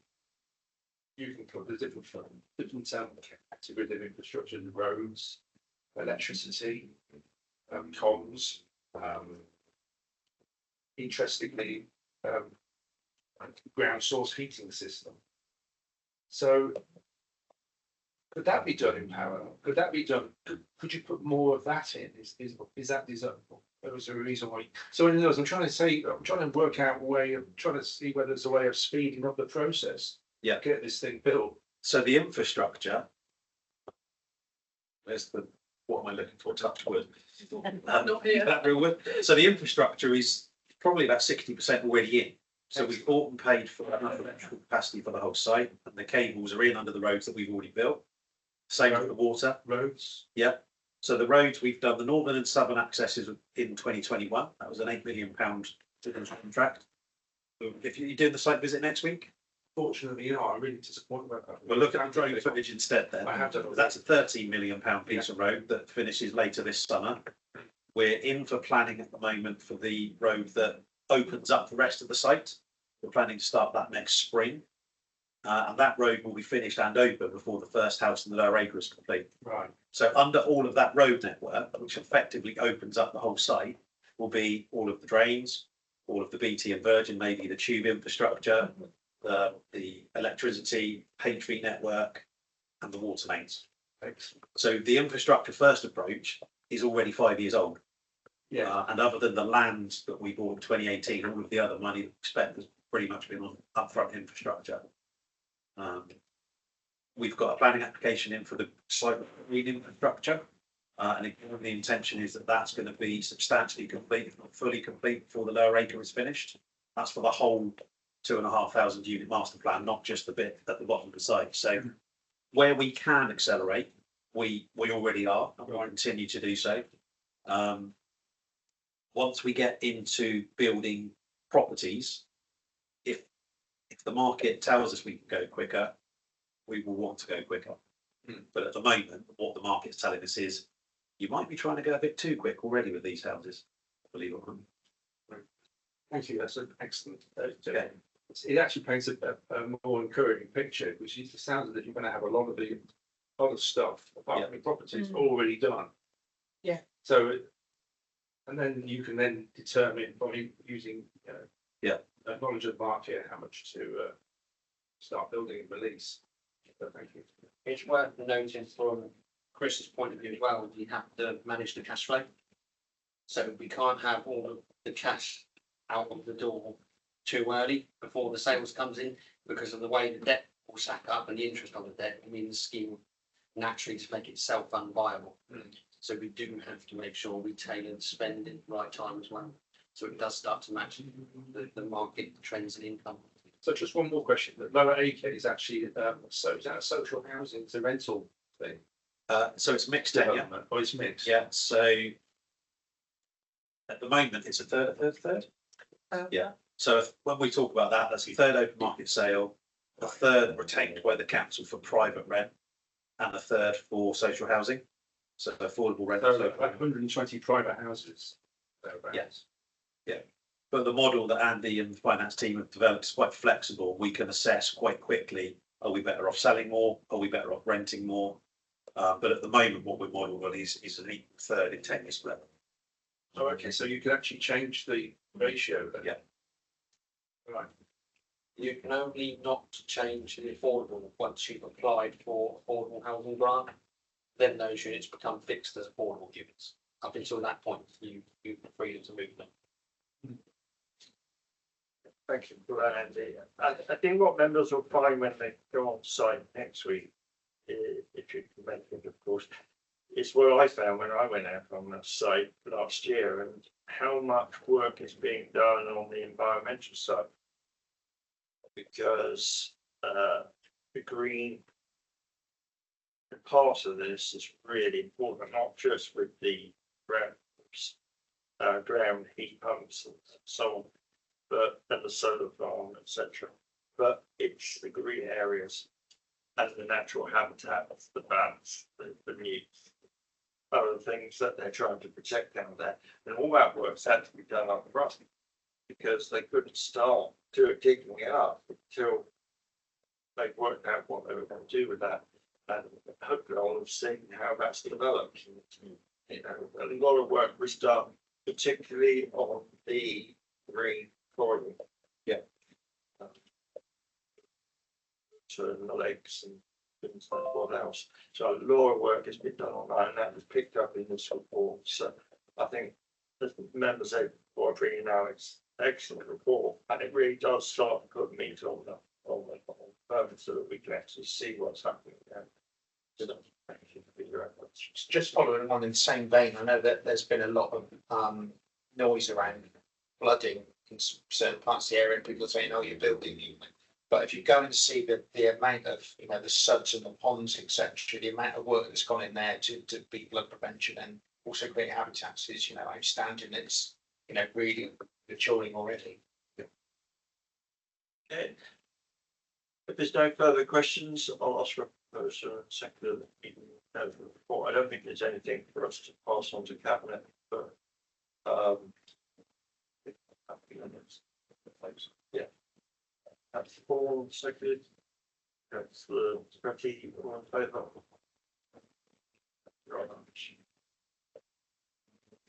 Item 9 is the procurement policy, and that's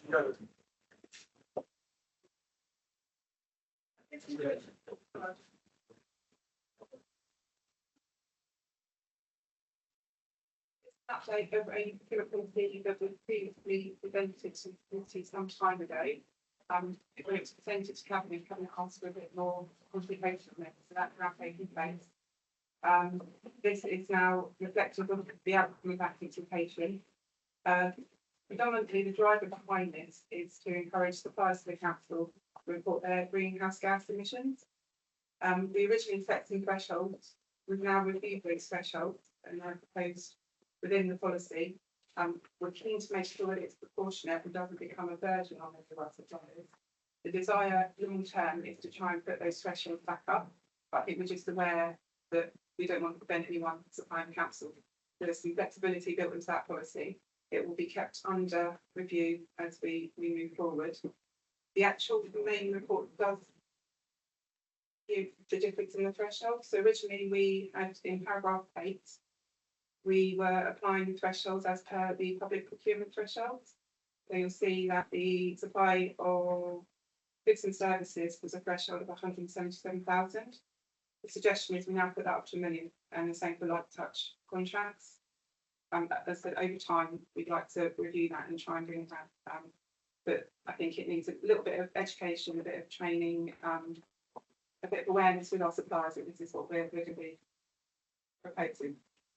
Paragraph 14 of the report explains the updates. They are highlighted in yellow in the actual appendix. I'm happy to take any questions. okay. Thank you, Joe. Question? My observation on that was you said all the right things and then did the wrong. And that only 10 people are going to be asked to comply with this new procurement policy. That's terribly small number of our suppliers. That number, sure that. That's what I noted of people supplying more than 1 million. That was for our consultation. Oh, sorry, I'm with you. Yeah. So paragraph 6. you're not going to have a big impact on the market with just 10 people having to deal with this. I would really like to see an accelerated program of getting these green requirements into our procurement policy in practice rather than just in words. Because at the moment it'll have very little impact. I'm very happy to say we start with the 10 people this year, but I'd really like to see it expanded rapidly over the subsequent periods. Just then in terms of context for that, bearing in mind the future contract we've got with 1 company, it's going to be a lot more coming forward that I think over that £1 million value, so it will be applicable to more than just the we've currently got, is to try and give some context over.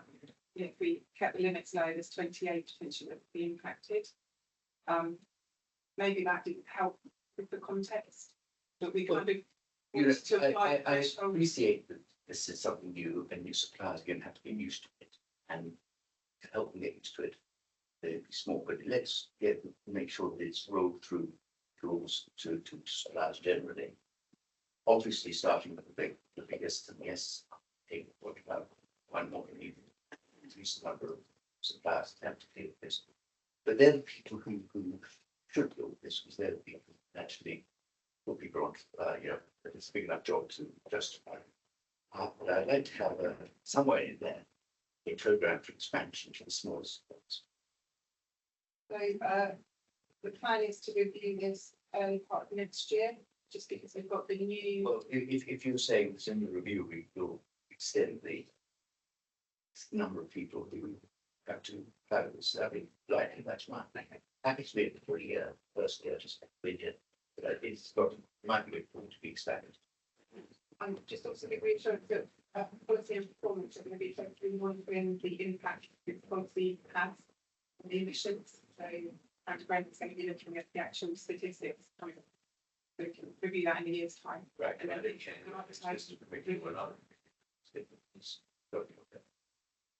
Thank you, Nick. I think you're right. I think that the worst thing you could do is to make a decision to that a larger target and then not review it and not monitor it, etc. I think Joe's sort of covered that. There will be a review. I was going to say, this time next year, we need to be seeing that we'll be able to assess what effects it has and how we can move forward on it and grow it. It's a really, Jim. I just really support Nick, to be honest. This council passed a climate change emergency. We've had climate change emergency, environmental emergency. Emergency doesn't come through in this particular document, but I feel a bit mean picking on this on just as example. I can see there are good reasons for wanting to be pragmatic about how we approach it. But at the same time, we have declared an emergency, so it's an issue that does need to be treated as an emergency. Yeah. Action. Really, there's more pressures on the small companies when they have to consider these issues, although government legislation is pushing them in that direction as well. I mean, it's in their best interest to ensure that they perform well in this area, because we won't be their only customers in most instances. But all of these things always take time. The big people work out how to do it, and then the little people piggyback on it. Because that's nature of every beast, Right. Yeah, sorry. Joe, an interesting point. I like the concept of asking suppliers to provide us with their emissions and so on and so forth. Knowing the experience of some suppliers where they create these figures, but how are we going to check them? Because they could just say, yes, we made, our greenhouse emissions are X. Are you going to take that as gospel, or will there be any way of checking those? So it will be programmed into the whole contract as part of the invitation to tender as well. So we did it for the recent one meet. So they've applied principles of this policy already in their sector. That's how we'll be capturing it as part of the contract. So the contractor provides the information, Yeah. we check it. Yeah. We don't check it. They'll provide, that's the bit that we've got to iron out in terms of the process and monitoring how much impact it's going to have on our resources. Yeah. So we need to come up with a way of them being able to provide that data to us easily, and then we can take that data, and that's the information that we fed through. Okay, so we're looking for evidence as well as just confirmation. Okay. There are companies out there that you can pay to come in and do it for you. I was involved with one last year, and you get a rating, and you can then shout about it, and it's all part of this economic and social governance, and it is going to be top down, so it's going to affect the big companies first, because like the FCA and make people doing it. but then it will trickle down eventually to the smaller companies. So I think this is proportionate that it gets the big companies first that've got the resources and the infrastructure to do this, but everyone will catch up eventually. I'll take that. So for example, the company I used to work for went through this process because they actually got a percentage off of their repayment fees when they borrowed money. So they actually got, they made money by going through this process. No, it wasn't that. It's just I've got dealt with all sorts of organisations in construction, and some of them are so difficult to deal with. And you say, well, people out there that come in and prepare a report for you, but not all these contractors are willing to do that. They'll employ somebody, create a document that looks good, but not necessarily. But so I hope it all works. I really do. It's important. Okay. Yes, Martin. Just on the sort of the aim to pay 90% advance fees for valid invoices from small and medium sized enterprises within 10 days, so that's pay each 189 back. Has there been any sort of analysis modelling done to see what impact that's going to have on the cash flow position month on month? So that's going to require additional short term borrowing through the treasury process to cut down when there's sufficient capacity to do so. I can do that. No, yes, it already paid quicker than 10 days, so there's zero impact us. That actually comes up later on. In another report, so you have to see that matter. I wanted to mention, as we mentioned, the putting in there about the council having a responsibility to look at securing contracts with overseas providers, or where materials or whatever are carried out, produced using slavery, modern slavery methods, or indeed modern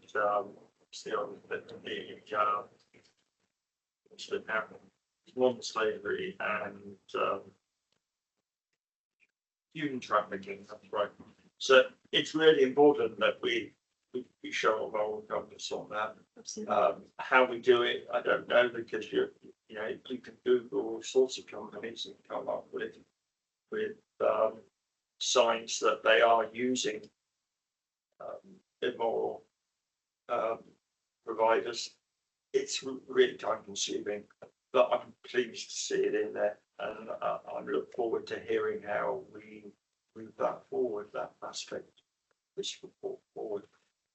I think I get an impression that we would propose that we don't have any particular comments to Cabinet when they consider it, but we want them to be aware that we feel that it's integral that this is reviewed, as has already been confirmed next year, this time next year, and that we can see how things are progressing, because we want to stay on top of the numbers. So if members are happy with that, I'd have a proposal in sector that we raise that as an issue of concern. Councillor Couldrey, Councillor Couldrey, and Councillor Bourne. Thank you. All in favour? Any against? Good. So we'll pass that. You should have that comment. Item 10 is the internal audit annual report and quarterly monitoring statement, which is Lisa. Hello, councillors. This is my annual internal audit report, which summarises the work that's been carried out in my internal audit over the last 12 months. It also incorporates the portable monitoring report in the second half of the report itself. On the basis of the reviews and testing that internal audit has carried out during 23-24, I can confirm that the council's framework of governance, risk management and control is adequate in most areas. We completed 16 audit assignments during the year of 23-24. Of those 16, limited assurance was given for 5 of the reviews.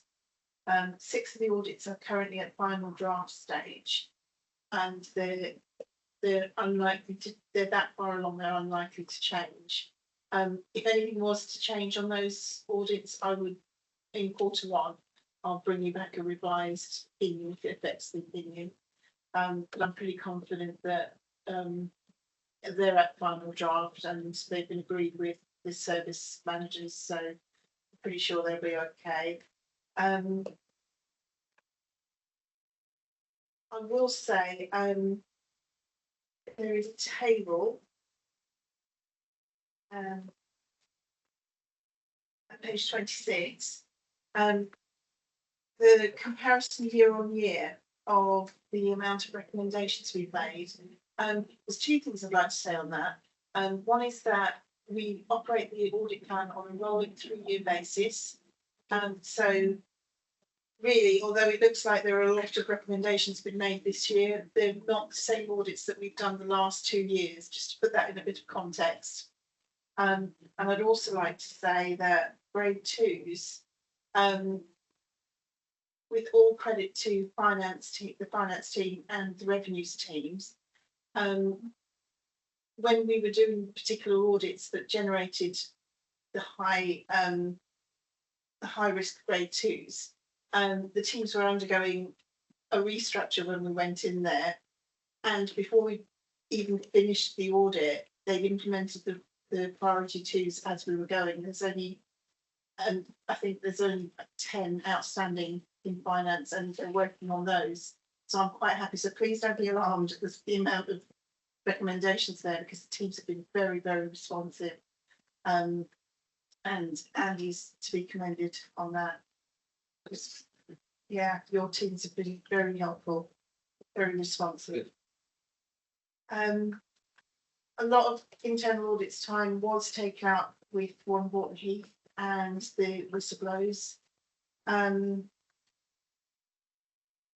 There has been, we initially did the whistleblowers to answer the specific questions asked and the points raised by the whistleblower.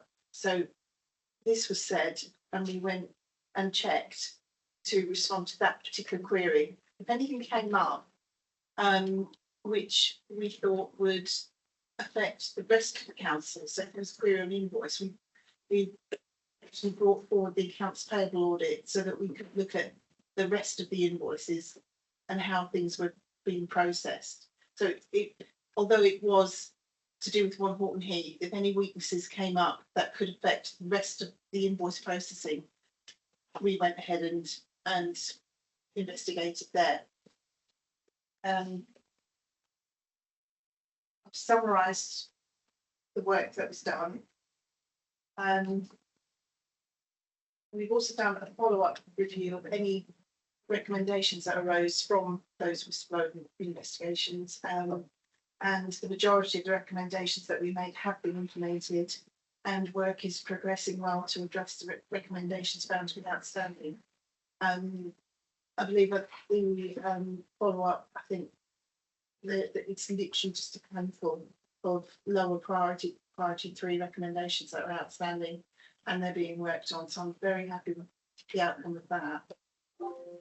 And I'd also like to reassure the committee that the second whistleblower, although it was withdrawn, was fully investigated, and I actually wrote a report with recommendations.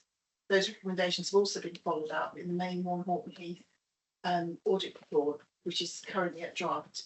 We've not had it yet, but again, it's quite long, but there's no priority 2s on it. It's only priority 3s. So and there's not very many of those. Thank you. Honestly, I can assure this committee that I have gone into great detail. I think Andy might be a bit fed up with me. I would again like to thank officers for their responses and the speed of their responses the openness of the investigations. The only problems I encountered was the huge breadth of the investigation. It was so wide and dating back to 2019. And even before that. Yeah, it was. And so yes, I'd like the committee to note the report, please. Questions? More. Just very simply, actually. I'm looking at Appendix A. I just noticed that you've got total indirect days of 3 and 6, but no indication of where they came from, because you've got no figures.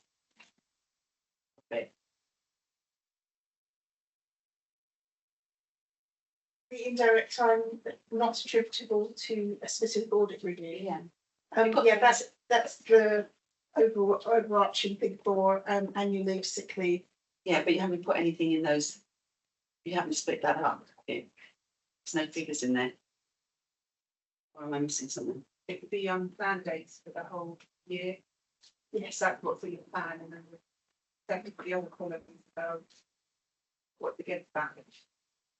Yeah, so we have a total of indirect, so 306 days, which would be split between annual leave, sick leave, I believe, training management. Yeah, it's not split in the table between those two. It's sort of an overarching non-change. Right, so you don't actually, but you have put the figures in for the other periods. Yes. The first half, the direct time, that's all chargeable time.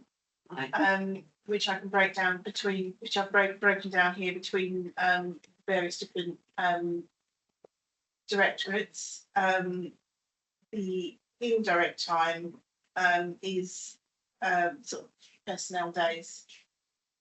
So any training, this formula isn't a joke. So the team have to complete timesheets for every 15 minutes that they work, and that gets accounted to the actual in the columns. The actions in. So the first one is the plan dates. It's just comparing the actions against the plan. Yeah. 15 minutes. Yes.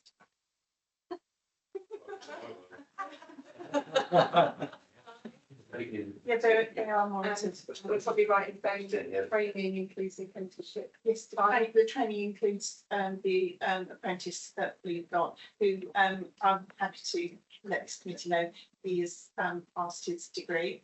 And he has now got his IIA qualification.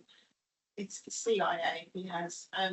He just needs to do another 12 months experience to become chartered. Yes. Questions? Derek? Yeah, I've got a rather silly question, really. I'm looking at appendix B. Yep. I'm trying to turn my neck to 90 degrees.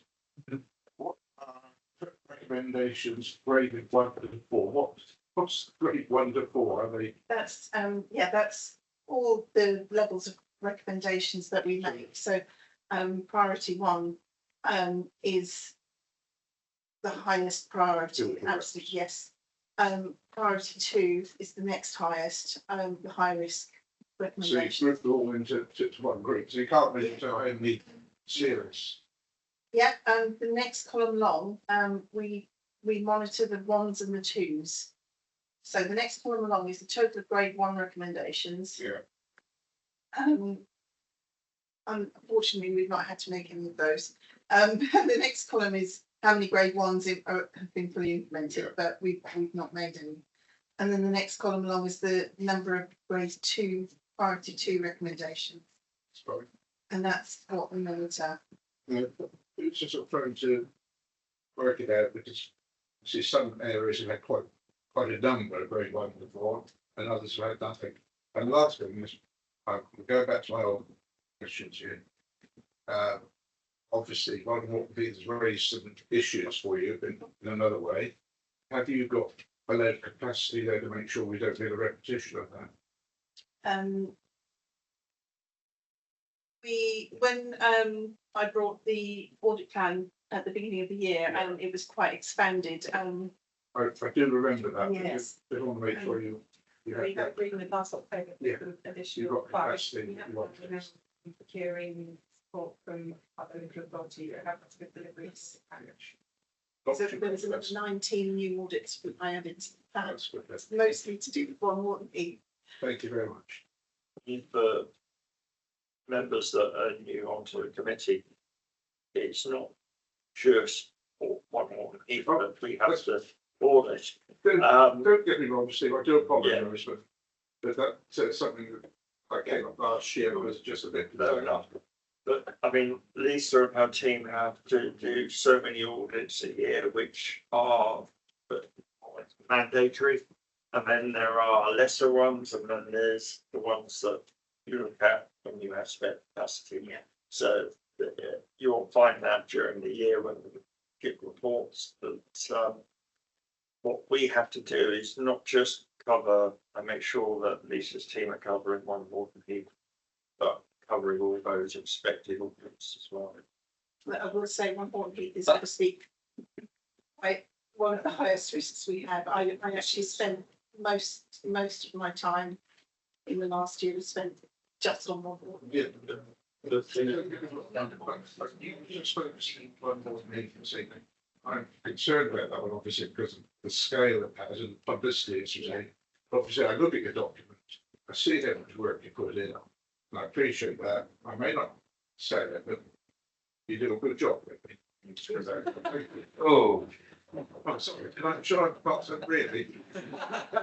You do a good job. I mean, the thing is, the EY would be down on us like the ton of bricks if they thought that what we're doing with one Morton Heath was allowing us to miss crucial audits elsewhere in the council.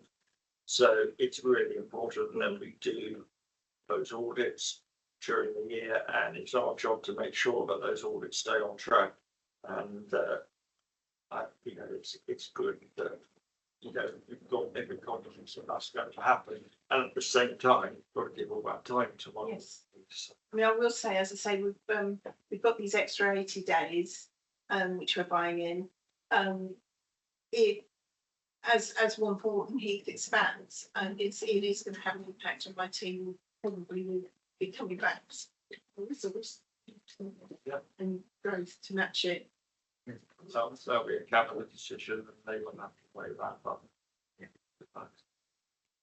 Just on the additional capacity points, you've had one apprentice come through and qualify. Is that appetite to repeat that? Because local government internal audit is the same as local government external audit. There's not many auditors left. Yes. And not many are coming through. So actually putting through the apprenticeship seems to work. I came through one as part of the chartered accountancy. Is there scope to do again? I'm all for it, and we're discussing. Yeah, It's worked really well. It started as level 4 nearly 5 years ago, through level 4, continued to level 7, and got his degree qualification. So it's really been really. would it help if this committee made a recommendation to cabinet that be to followed up? They're with us. But it's something to bear in mind, and like some feedback on that. So 2 points on that then. So having the apprentice come through building pipeline, you've got 3 full-time equivalents at the moment, and then reliant potentially on an external supplier, so negating that. And then the other bit around sort of plan was buying in specialist resource, particularly for the technology space. So the plans don't seem to have anything particularly detailed on cyber, you know, key risks, anything IT, asset management, whatever. Is that something that's being brought in, or is that being brought in to support other business reviews? So is there a split? The specific IT reviews, there isn't anything in this year, but it is on the risk, on my risk register when I'm forming the plan. So that's going to be reviewed again in January. And as the detail will go into it, we may have to buy some specialist resource in for that. We can't external reviews that happen. the head of IT commissions, so they're appropriately places reliance on those reviews. Okay. They've already been carried out by IT specialists. Okay, so that's some sort of mapping of that Yeah. in the plan, because it just looks. Yeah. Yeah. Uh, And within the reviews themselves, so within the accounts payable review, we are actually looking at the system as well while we're at it with the access levels and so on. So it's a quasi IT control testing. Yeah, that's all included, yes. But a specific specialist IT audit, yeah, again, that'll be reviewed in January. It's one a while back. Actually, the principal committee they checked the recommendations were missing from all the testing and IT health check report was to make sure that they were in action. Your capacity to carry out all your work is really important to us, Timothy. So I think it would be useful to have a regular update on how that's progressing. And if we can help in any way, put a word in for you for better term, I'm sure this committee will do that. It's done it in the past, so it's important that you have the right level of support. Accountable. The external audit report that said there could be fraud, even though they found no fraud. We were looking at bringing someone external in to give them assurance. I just wondered how that's progressed. So I had long discussions back in the early spring with EY to talk about what reassurance they wanted. They weren't prepared to share their report with us. I spoke to a number of fraud specialists and other local authorities, and they were quite clear that in order for them to be able to do anything, they needed that report from EY. EY would let us have that report. So that didn't really progress anywhere. What I did do was a whole, it's a 27-page report for them that mapped out absolutely everything that the internal audit team did. So I know there was lots of comments around narrow focus for the whistleblower, and our opinion is for us to investigate that whistleblower, police should have done that. It needed to just focus on the allegations that were made in that whistleblower. Alongside that, where there was potential risks, so for example, procurement, we then accelerated the procurement review because it was in the plan for the following year. That was brought forward into July last year. So my view, Lisa's view, Sarah's view, is saying that all that extra work that EY were wanting to happen was happening, and the mapping report I gave to them in March demonstrated that. So And they've made no further comment. Other than it was what they wanted to see. Right. And they're then keen to see. So of course, there's only a finite resource that's got to be prioritised. Yeah. So the priority was procurement. That review is concluding. So we can share that, the output back with them. There's 3 other reviews that they're keen to see. And we hope to have those by September, October time. And then my understanding is that we haven't, those are both non-reports, 2021, 22, 23. So there was a lot of coverage at the time because they mentioned it could be fraud. People were saying that there is fraud, and we knew there wasn't because they couldn't find any service. I think it was poorly worded on their behalf, to be honest, but it did ruffle a lot of feathers. They worded it as they have to. Absolutely. I think there's always a risk of fraud. If there's a risk that there could be fraud, we need to make sure we've got the right controls in place to reduce that. And my recommendation is actually to strengthen these controls. But the team did a thorough check. I believe it's coming to the next meeting. So not the next, not the 29th, the one in September. Yeah, report so that you'll see it all there. And just to assure everyone, I think this is always said it, but I know there was comments made about the second whistleblower allegation not being investigated in one source. So we provided that evidence. Which is the one I asked the question. So I think it's just a bit of a misunderstanding between parties as to what their expectation was. Yeah. So that those conversations feel very moving. Just one last point. So was that the only things in 21, 22 being some, or was there other things in there as part of the UI audit that makes it Just interesting? frustrating. No comments. You don't need to, I said it. follow up, I won't. Okay, thank you very much. So, yeah, I don't really know much about this whistleblowing event or, so in summary then, these claims that were made, I think you mentioned that, were they actually made in two lots, separate lots, basically, whatever. It wasn't just a rehash maybe or something. It was, there were one or two points that weren't covered, but the majority of them crossed over. So you had your report on the 5th of December 2023. Does that basically does that report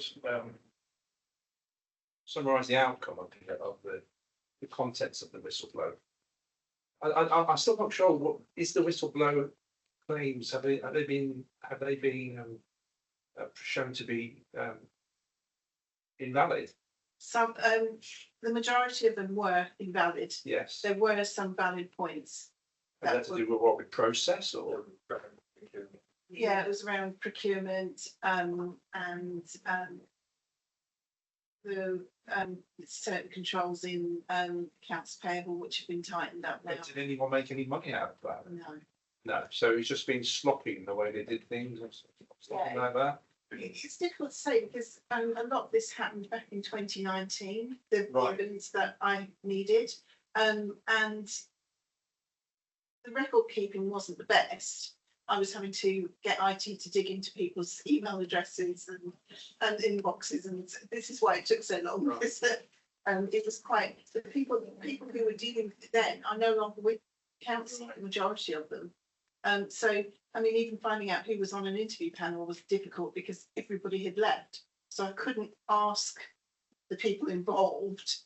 I'm just curious as to why. Okay, so assuming that I don't know if you can say this. Why did that person or persons? You can't say. But I will say that a lot of the allegations I was following up anyway from Joe's 2019 audit report. She flagged the weaknesses then. Right. So a lot of them have been spoken up, but if you're looking at it as a snapshot in time, which is what I was doing, the weaknesses were there at the time. But believe me, it was investigated thoroughly and nobody's made any money out of it. No. And controls have been tightened. And I found no evidence of fraud. I can never say 100% that there was no fraud, but controls have been tightened to prevent it. Saying, it was one that we've been running alongside to check the wider council hasn't identified any issues. So in a sense, this exercise it's very time consuming and costly to some extent, but it's valuable for moving forward in terms of the operation of the council. To be fair, that is what internal audit does all the time. The whistleblower took an awful lot of time, but the benefit of internal audit is that internal look at what we're doing and picking those things up, those recommendations are actually really valuable. It's unfortunate that the whistleblower has been blown out of all proportion, I would say. And yes, there were issues in it, but they were issues you would have found through an audit anyway. Absolutely. Yeah, so it made us tighten our controls in areas, but that is what we do as a result of every audit that we whistleblower policy as well. So, our support policy, our procurement policy, our whistleblowing policy, they're all related to the work that you did. So it's not wasted work because we can put it into policy and the avoidance of things in the future. But you can never say no. I am concerned though as to why they wouldn't when you ask them for what specifically, but that doesn't make any sense. If you ask that question, you've made those kind of allegations, you should produce something. Why would you not? I just actually don't understand it. You were saying the words I have said, Joe has said, and I find it really unhelpful because if there's an issue, I'd much rather know about it so we can address it. They won't share it. So I've got nowhere to go with this. Who pays for EY? This work that they do. We do. They're right, they should be carrying out a review completely. Yeah, but it's for us, I think the unhelpful thing would be they haven't worked well enough with us, I don't think, but we have had those discussions with them. They should have worked with us more closely to explain to us what they thought their issues were so that we could address them. We went round the houses quite a lot of times. I think moving forward, our relationship, because we both have a common issue in that local government audits are fallen down. Nationally, you can go on the government website and see it for yourself. And it was referred to by Mark tonight, to refer to in the last minutes. It has been an issue and it's been growing. And something got to draw a line under it and try and move forward, which is why the previous government did what they did. The last minute wasn't quite able to get it over the line in the legislation, which is unfortunate, because that means that we're still in a little bit of limbo, and it was discussed earlier, so I won't go into detail. But you know, it has been very difficult time for both internal and external audits and local government in that respect, because we need that information, we need that security that we're on track to go forward. And we haven't had that security. There are some councils in this country that haven't had a fully audited accounts been signed on going back to 2019.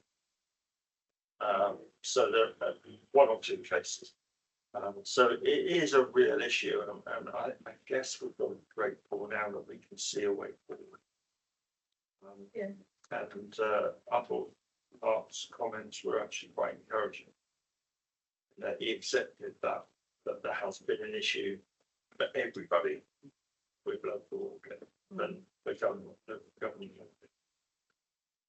have previously been admitted. They had no resources, they can't find resources, so they really struggled. Enough qualified auditors to cope with the whole sector. And this is on the auditing side or on the council side? No, the auditing side. There were no audit. You heard Bartley and Yeah, there's a massive shortage, Martin. Or So I worked for one of the firms previously. It was the largest supplier compared to EY, who was second, and it's not even a case of resources at times. It's actually the requirements of the auditing standards and the Financial Reporting Council. If those standards had stayed the same as they did when the contracts were first let, started in 2018-19, it probably would have been fine. But the requirements on auditors is insane, quite frankly. I never thought as a 20-something-year-old training auditor that I'd be testing valuers' assumptions on what they made a building for. But that's the kind of extent we're going down to, and it's just not feasible or viable in a government audit. The really sad thing is, the spotlight is on local government finance at the moment. And no one's auditing it, and they're putting 2 years aside and saying, well, we don't have the resource and the time to do it, so we'll leave it. So from a public purse point of view, this audit should be happening, but I mean, So we have to the draw a first line. thing is basically saying, no bother with audit for 2 years and just start getting. Kind of. Yeah. And they are fixing the fundamental issue. They're not fixing the audit risk for local government audit is clearly. What about it's not the Institute of Chartered Accountants, it's Financial Reporting Council. Yeah.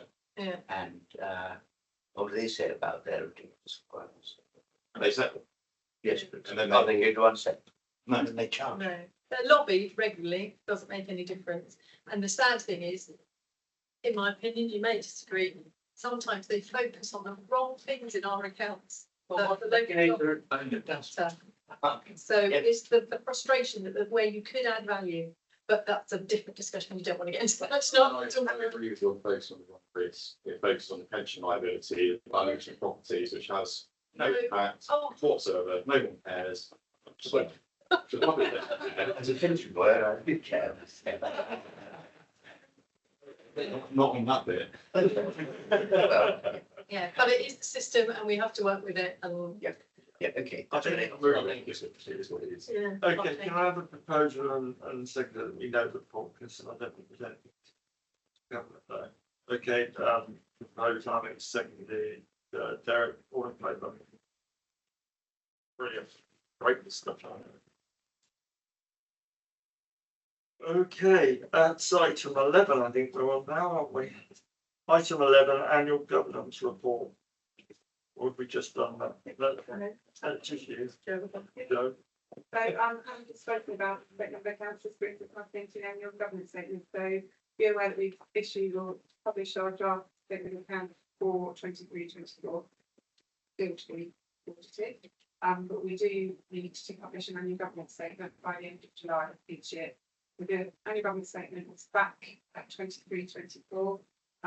There's a set for guidance called Delivery of Governance Framework. In there are 7 principles, and we then report how we've applied those principles and then demonstrated with governance. So you will see in there that actually it references the situation with the best planning notice. That's a key thing about governance arrangements. We have also alongside this a code of corporate governance, so that's forward looking, just to clarify. So really for questions, it will go to the cabinet on Monday to be approved. Okay, are there any questions? It's something you have to do every year, Joe. Hopefully it sort of joins up what we just had with Lisa's opinion, linking into her opinion forms part of the annual governance statement. Yeah, it's not a question, it's more a statement of, there's lots going on, and there's various reviews we had last year to having another review this summer. All our meetings are in public. It's a shame the public don't actually turn up. But, we are so open in what we do, and people keep thinking, oh no, you get brown envelopes and it's all done in secret. It's not. We've got open public meetings that the public don't turn up to. It should be nice if they, watch it back, etc. But I think you're doing so much to, the reports and show everything, the audits, and what we talk about, etc. It is so open, and anyone can come along and ask questions and watch it. And it's just a shame that people have got preconceived ideas on what actually happens, and they don't actually come along to see what does happen. There's a recommendation to approve the annual governance statement, unless any members have anything they think is missing statement or they'd like added. I would ask for those on seconder that we approve the annual governance statement.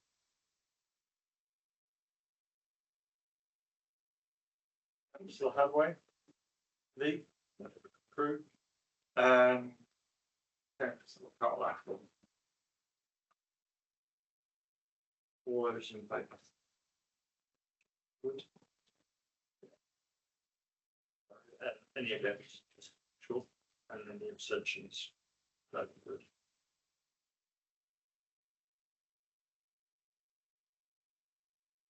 Okay. 7. Right, okay. Item 12 is the corporate risk management annual report. And that is Joe again. So annual report for 23-24 looks at what we done in relation to management during the year. It's also an opportunity to review this management framework for this appetite statement and the reference to our strategic risk management group. So those will be presented in appendices. In the report, it talks about the meetings that we've had in the year for the strategic risk management group. Gives an idea of things that we've spoken about. Continue to monitor corporate risk register. Operational risk registers are presented to the group to monitor and discuss. We have updates on insurance, which talk about training, which talks about managing risk and outcome reporting for continuity. Quite understandably, is also Heather comes from health and safety point of view and talks to us about health and safety, and we had a discussion about thought risk as well. So this is another paper that will be going through to cabinet for them to note the annual report and then agree with this management framework and risk appetite statement and in terms of it. Happy to take any questions. Any questions? This report?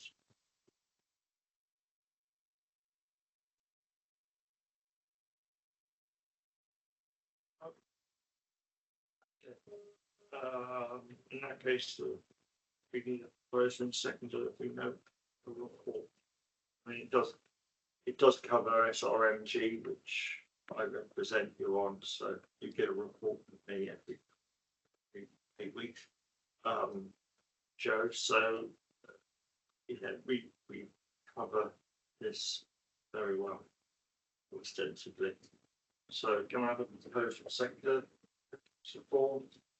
Councillor Tidridge, or in favour? Against? Submissions. Good. In that case, that's carried. Appointment of independent person. You would have met Martin tonight, who was selected previous to 2 elections. Actually, I think it was February time, and this is his first meeting. It's taken us a long time to get here. The process was that we had some interviews that we carried out, and then we made a recommendation to full council. There were 2. The second gentleman pulled out for personal reasons. So we re-advertised this post, and we got 4 applicants. Very good. 4 qualified, highly qualified, some with audit background, some with a risk background, local governments, all sorts of things. And we actually offered the post to a gentleman by the name of Stephen Hargrave, and he has, as you'll see from the report, extensive experience in risk. It's really useful. It complements what Martin offers, which is very much an audit background. So bringing in independent representatives, you've seen how Martin's spoken tonight, I think is really helpful for us, because we're not on the whole auditors or risk management consultants. We learn as we go along, and sometimes we might miss something that perhaps we should ask or raise a question on, and their role will be to ask some of those difficult questions. So I've asked members to approve Stefan's election, and that will then go to full council on Monday to be ratified, and his first meeting would be September. So Did this go through the same process with you? unfortunately, Jim wasn't able to do last week. The first time it was Jim and myself and Sarah and Laura. Unfortunately, Jim wasn't able to make it because it was quite a tight deadline. So Jim wasn't able to make it. I asked Derek if he would stand in for Jim. And I don't know if Derek wants to say anything, but we were very impressed with the candidates. Yeah, I think all 4 were excellent. One slightly weaker, but all 4 came across very, very well. I think with their audit experience supported by Martin's comments this evening, I think we've got a very strong committee. It will certainly help us and guide us and pick on us when we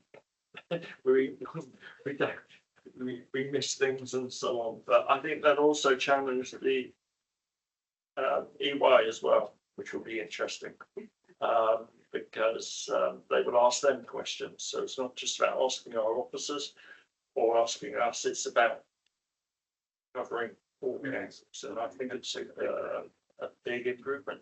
So I will ask for a proposal and a seconder. Councillor Bourne and Councillor Couldrey. Can't see your name. You won't be my friend then. Which I just paid. We recommend to full council that Stephen Hargrave is second independent member. Want to pay that? Thank you. Any against? hopefully that will be passed and we'll welcome him to the committee as well. Thank you.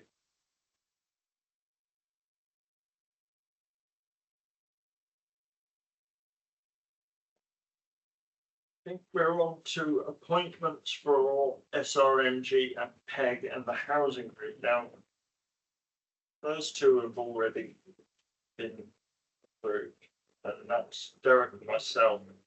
We're happy to continue with the PEG group, procurement group, and I represent the committee on SRMG, which is Strategic Risk Management Group.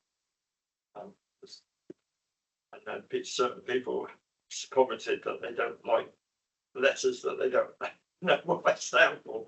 So yes, SRMG is Strategic Risk Management Group, and that they report back to the committee. And if there's anything that we feel has been missed by or isn't on our agenda, we can ask for it to come on to our agenda. Joe chairs those meetings as well, so we're well represented. Sarah attends as well. So we're well represented, and the point is that it's another level of reassurance that we're strong in those two areas, procurement and risk management, as you've heard tonight. It crops up a lot. So those two we definitely have replacements for. The housing group. Now the housing group has met periodically, and I think you have 3 members. And I think the scrutiny panel had 3 members. But it's going to get more work when we start running our own housing program. Clearly, it's going to evolve, I suspect. Sort of, it won't be involved with the housing operation side, that'll be a different committee. Yeah. So it predominantly be the same, but there'll be more on it. But there'll be more on it, yeah. So well, I think last year we had 3 members, I think Tanya and Board and one other, I can't. Wayne. So firstly, I'll ask Board if you're happy to continue. And ask the other members if they're interested in going on it. It doesn't beat that often, listen. Once a quarter, once a quarter. So give us a thought. We can always agree to do that outside the meeting and ratify it next time. But in fact, we'll send it out to all the committee members so that Tanya has a chance to say what she. And we have, and Nick, so that would be free. Tanya is okay. In that case, we'll ratify the 2 places. Members happy with that, and we'll ask Tanya if she's. Yeah. Okay, thank you very much. And they report back. Before one of you to give a report. You can find amongst yourselves as to who gets it, doesn't it? Yeah. Very sensible. That's right. Okay, item 15 is the verbal update from members representing the Strategic Risk Management Group and Procurement Executive Group. Have we had a housing meeting? There wasn't one since the last update, so it's a big one. That's fine. So we'll start with the procurement group. They met on the 25th of the 6th.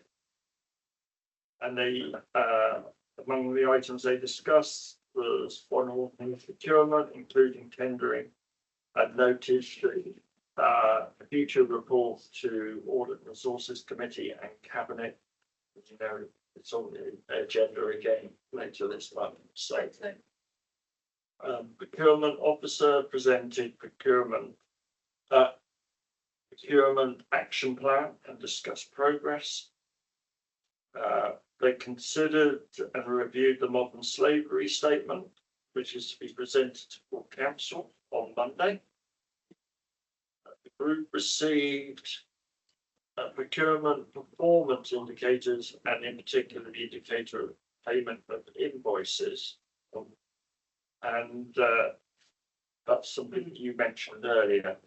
And we actually pay round about 90%, about 89% at the moment, percent of invoices in 10 days, which is, if you work in private industry, that is extremely high. Most private companies pay in 3 months. We don't, we have to pay by 30 days.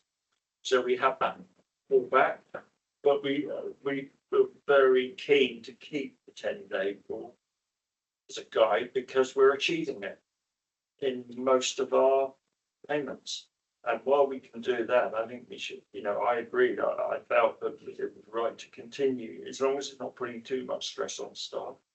But they were quite happy with it, weren't they? And I think it's really, really good to be able to say we pay nearly 90% of our invoices in 10 days. Private industry could learn a lot from local government on that one. We don't have the luxury of having 3 suppliers over 3 months. Used to be 6 months when I was first working in the industry. 6 suppliers, each supplying 1 a month. Kept us going through the 70s. Okay, just a couple of other things. They discussed waivers and reviewed the waivers for the last quarter. There was nothing there.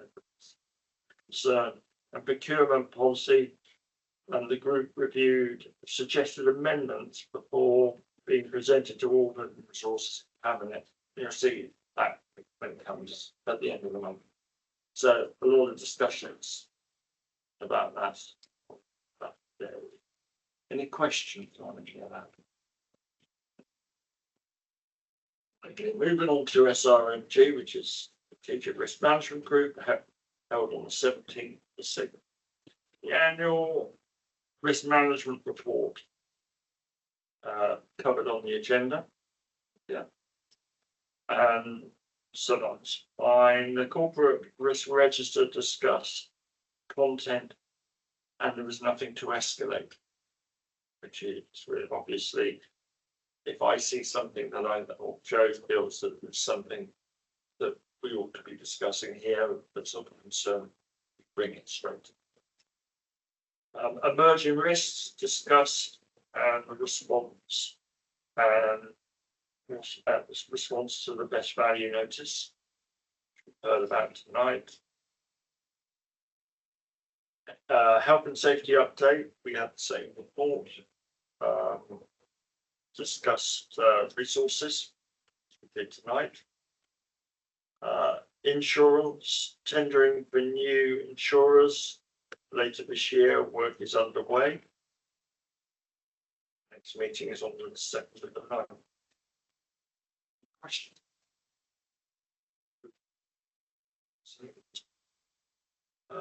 So the proposed seconder, we know those. Seconded, Councillor Hadaway, favour.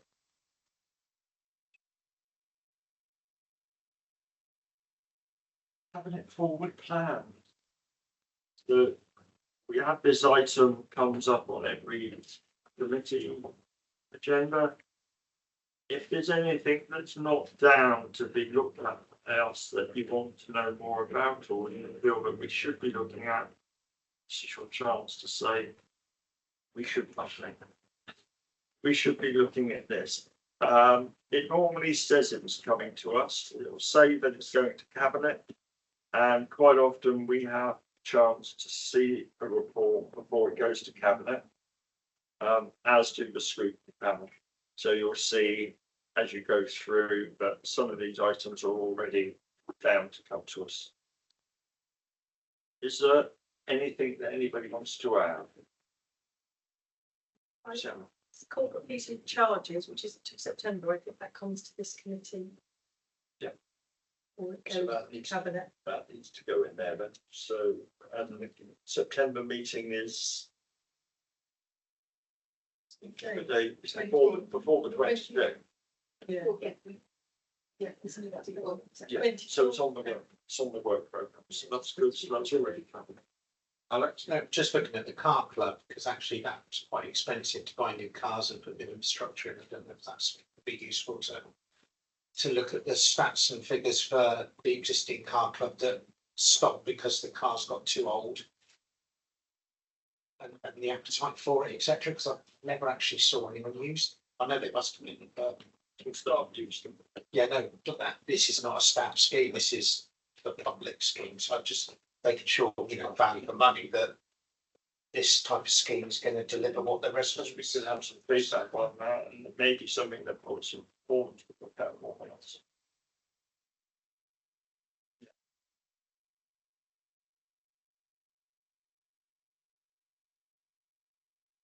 Good find some council ballot. That was not. Sorry. Is there anything else? Good. Item 17, the A&R work programme, you would refer to what's on it.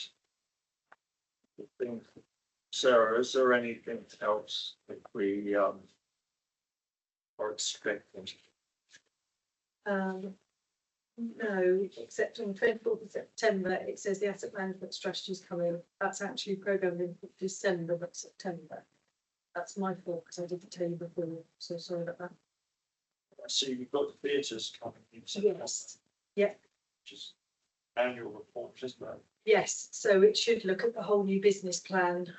So you, yeah, of all that, of that agenda, if I were you, I would very much focus on the property portfolio update and the theatre update. Oh, and Horton Heath, obviously. I'm not trying to dissuade you. I just haven't read down that far. I don't know the King's Cops will be coming on. We'll confirm later, but I don't think King's Cops will end up being on that agenda. The answer future ways of working. It is time. Cool. What that is, apology. So particularly head of HR comes and presents a report annually on resources, and as part of that we'll be talking about ways we work and hybrid working. I don't know if there was a query. We've kind of gone back to historically to look to see where we've got the limit and we're too short. So if you're comfortable, my suggestion is I take that off. But if there's something in particular you want, then I'm fine. Whether we have something specific that would have gone in the minutes, it would have gone in the minutes. Yeah, we put it back through. Yeah, I you can't can't see- find That's what we wanted as well. So I think it was a hangover for the years. There's a councillor that used to be a councillor that raised that. Okay, Well, well, we can't still just take it off. yeah, I think so, unless members have any objection. Yeah, do that then, is that all? That will help. And then you've got the other meetings later in the year, and we will be expecting something in December from EY.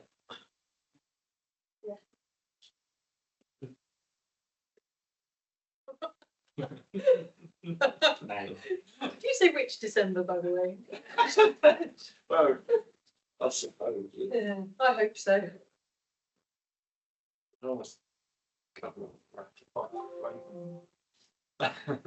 okay, in that case, close the meeting. And our next meeting is Monday.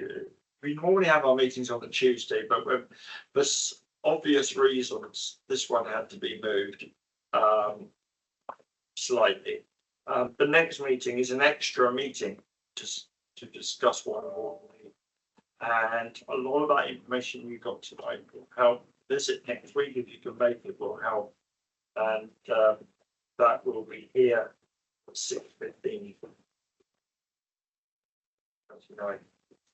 And then you can go away and start on with those. I was going to say school holidays, there you go. Checked. Okay, thank you very much, members, and thank you, Martin, for your contribution. Very helpful. And look forward to seeing you again. Yes,